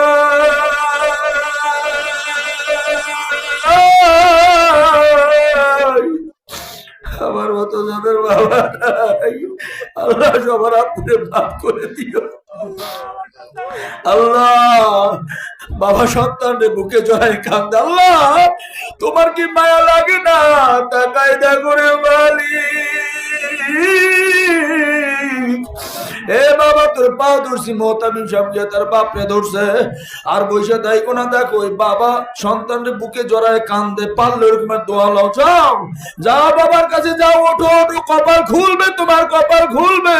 আল্লাহর কসম করে বললাম, তোমার কপাল খুলবে। যাও, আর কারো বাপ নাই? যাও, আর কারো বাপ নাই? যাও, বাবার বুকে মাথা দাও, দেখবা কি যে শান্তি। এমন শান্তি দুনিয়াতে আর হয় না। আল্লাহ, আমাদের যারা আব্বা আম্মা নাই, আপনি মাফ করে দিয়ে, যারা কবরে মাফ করে দিয়ে, আমার মতো যাদের বাবা নাই, মাফ করে দিয়ে, আব্বা যাদের নাই, মাফ করে দিয়ে। আল্লাহ, আব্বা কবরে কেমন আছে জানি না। আল্লাহ, আযাব দিও না। আল্লাহ, আর নাই? আর কারো বাপ নাই? এই, আর কারো বাপ নাই? যাও বাবার কাছে যাও, ওঠো যুবক, ও তোর পা ধরে বলি, আজকের দোয়া বিফলে যাবে না। ও দাঁড়া, দেখ তোর বাবা আছে কিনা। দাঁড়াও, দাঁড়াও। আর কারো বাপ নাই? নাই। আব্বা এখানে বসে আছে, আব্বা মইরে গেছে। চাচা থাকলে যাও, চাচার কাছে যাও। ছোট ভাই থাকলে বড় ভাইয়ের কাছে যাও, যাও, যাও বড় ভাইয়ের কাছে যাও, ওই বড় ভাই দোয়া দিবে, ওই দোয়া কবুল হবে। যাও, ছোট ভাই বড় ভাইয়ের কাছে যাও, আব্বা না থাকলেও চাচার কাছে যাও, আল্লাহ কবুল করো। আমিন কর না, আরো জোরে কর না, আমিন। যাও, যাও বাবার কাছে যাও, চাচার কাছে যাও, ভাইয়ের কাছে যাও। এই, যদি কোনো মেয়ে থাকো, মায়ের গিয়া জড়ায় ধরো, মায়ের পা আঁকড়ায় ধরো, আর মায়ের কও যে মা এখনই আমার দোয়া করে দাও। ও মা, তোমার দোয়াটা সব থেকে বড় দামি। মেয়ে থাকলে মায়ের কাছে যাও, মেয়ে থাকলে মায়ের কাছে যাও, মহিলা প্যান্ডেলে। আল্লাহ আমাদের এগুলা বোঝার তৌফিক দান করেন। আরো জোরে আমিন কর না, আরো জোরে আমিন কর। মহতারামা হাজিরিন, অনেক কথা বলেছি, মাফ করে দিয়েন। লম্বা সময় আপনাদের কষ্ট দিয়েছি। দোয়া লইয়া বয়ান হইছে, দোয়া আমার কাছে না, দোয়া কোথায় পাবেন বইলে দিয়ে গেছি।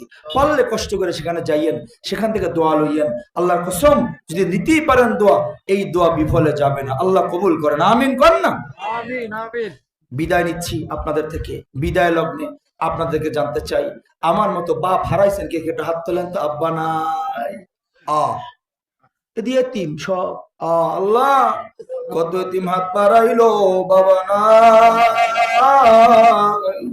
বাবার চেহারার মানুষ ডানে বামে দেখি, আমার বাবারে দেখি না।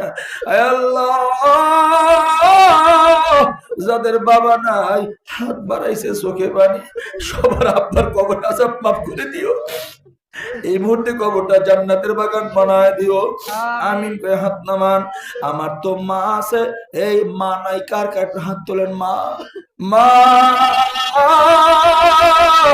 মা কথাটি ছোট অতি কিন্তু যেন মায়ের মতো এমন আপন এই ভুবনে নাই। আল্লাহ, মা নাই সংসারে যার, সংসার অরণ্য তার, দেখিলে মায়ের মুখ মুছে যায় সব দুঃখ। সুখের কান্না আর একটা মায়ের দুঃখের কান্না। দেখবা যেদিন সন্তান বিদেশ যায়, ওই দিনও মা কান্দে, যেদিন আসে ওই দিনও মা কান্দে। কত দেশে যাই, বিমানবন্দরে কত দেখি, যেদিন বিদেশ যায় ওই দিনও মা কান্দে। আরে 3টে বছরের জন্য সন্তানটা যায়, আর বুঝি আমার কোলে আসবে না। যেদিন সন্তান বিদেশ থেকে আসে ওই দিনও সবাই হাসে, মাই কিন্তু কান্দে। ভাই দৌড়ে যায়, ও ভাই আমার জন্য কি আনলা? বিবি দৌড়ে যায়, আমার জন্য কি আনলা? সন্তান দৌড়ে যায়, আব্বু আমার জন্য কি আনলা? একমাত্র মা সন্তানটার চেহারার দিকে তাকায় থাকে। আবার সন্তানটা সকালের নাস্তা খায় নাই, ও বুঝি দুপুরের খানা খায় নাই। আমার ছেলেটা বড় কালো হয়ে গেল, আগের মতো নাই। সন্তানের চেহারার দিকে তাকায়া মা কান্দে। একটা হলো সুখের কান্না, আর একটা দুঃখের কান্না। আল্লাহ, এমন মা যাদের নাই, আল্লাহ কবরটারে জান্নাতের বাগান বানায় দাও। আমিন কন্যা জুড়ে আমিন। এই মা আছে কার? কার হাত তুলেন তো। আমার মা আছে। মাশাআল্লাহ, মা আছে, হাত উঁচু করে। আল্লাহ, যাদের আম্মা বাইচে আছে, আল্লাহ হায়াতে বরকত দিয়া দেন। আমিন কান্না। মায়ের দোয়া লও হে মুমিন, মায়ের দোয়া লও, মায়ের দোয়া লও হে মুমিন, মায়ের দোয়া লও। বিপদে পড়বে না তুমি যখন যেথায় যাও, বিপদে পড়বে না তুমি যখন যেথায় যাও। মায়ের দোয়া লও হে মুমিন, মায়ের দোয়া লও, মায়ের দোয়া লও হে মুমিন, মায়ের দোয়া লও। মার খেদমত করিয়া দোয়া লমু ইনশাআল্লাহ। কোন রাজি তো? হাত নামান। আব্বা বাইচে আছে কার? কার আব্বা? হাত উঠে করুন। মাশাআল্লাহ, অনেকের আব্বা বাইচে আছে, হাত নামান। দোয়ার আগে একটা দোয়া দেখতে চাই। আমার এই 2 ঘন্টার বয়ানে কতটুকুন কাজ হইল? পরে 2 ঘন্টার উপর তো বয়ান হয়ে গেছে, কতটুকুন কাজ হইল এটা দেখতে চাই। আশারায়ে মুবাশশারা 10 জন সাহাবীর নমুনায় 10টা বান্দা শুধু দাঁড়াবে। 500 বা 1000 টাকা। 5 জন চাই 1000, 5 জন চাই 500, এমন 10টা লোক চাই। আব্বা আমার নামে দিবে, মা বাবা ইচ্ছা আছে, আল্লাহ যেন হায়াত বরকত দেয়। একজন পাইলাম 1000। আল্লাহ জীবিত আছে। মা নাম কি? আমার আব্বা নাম আজিজুর রহমান।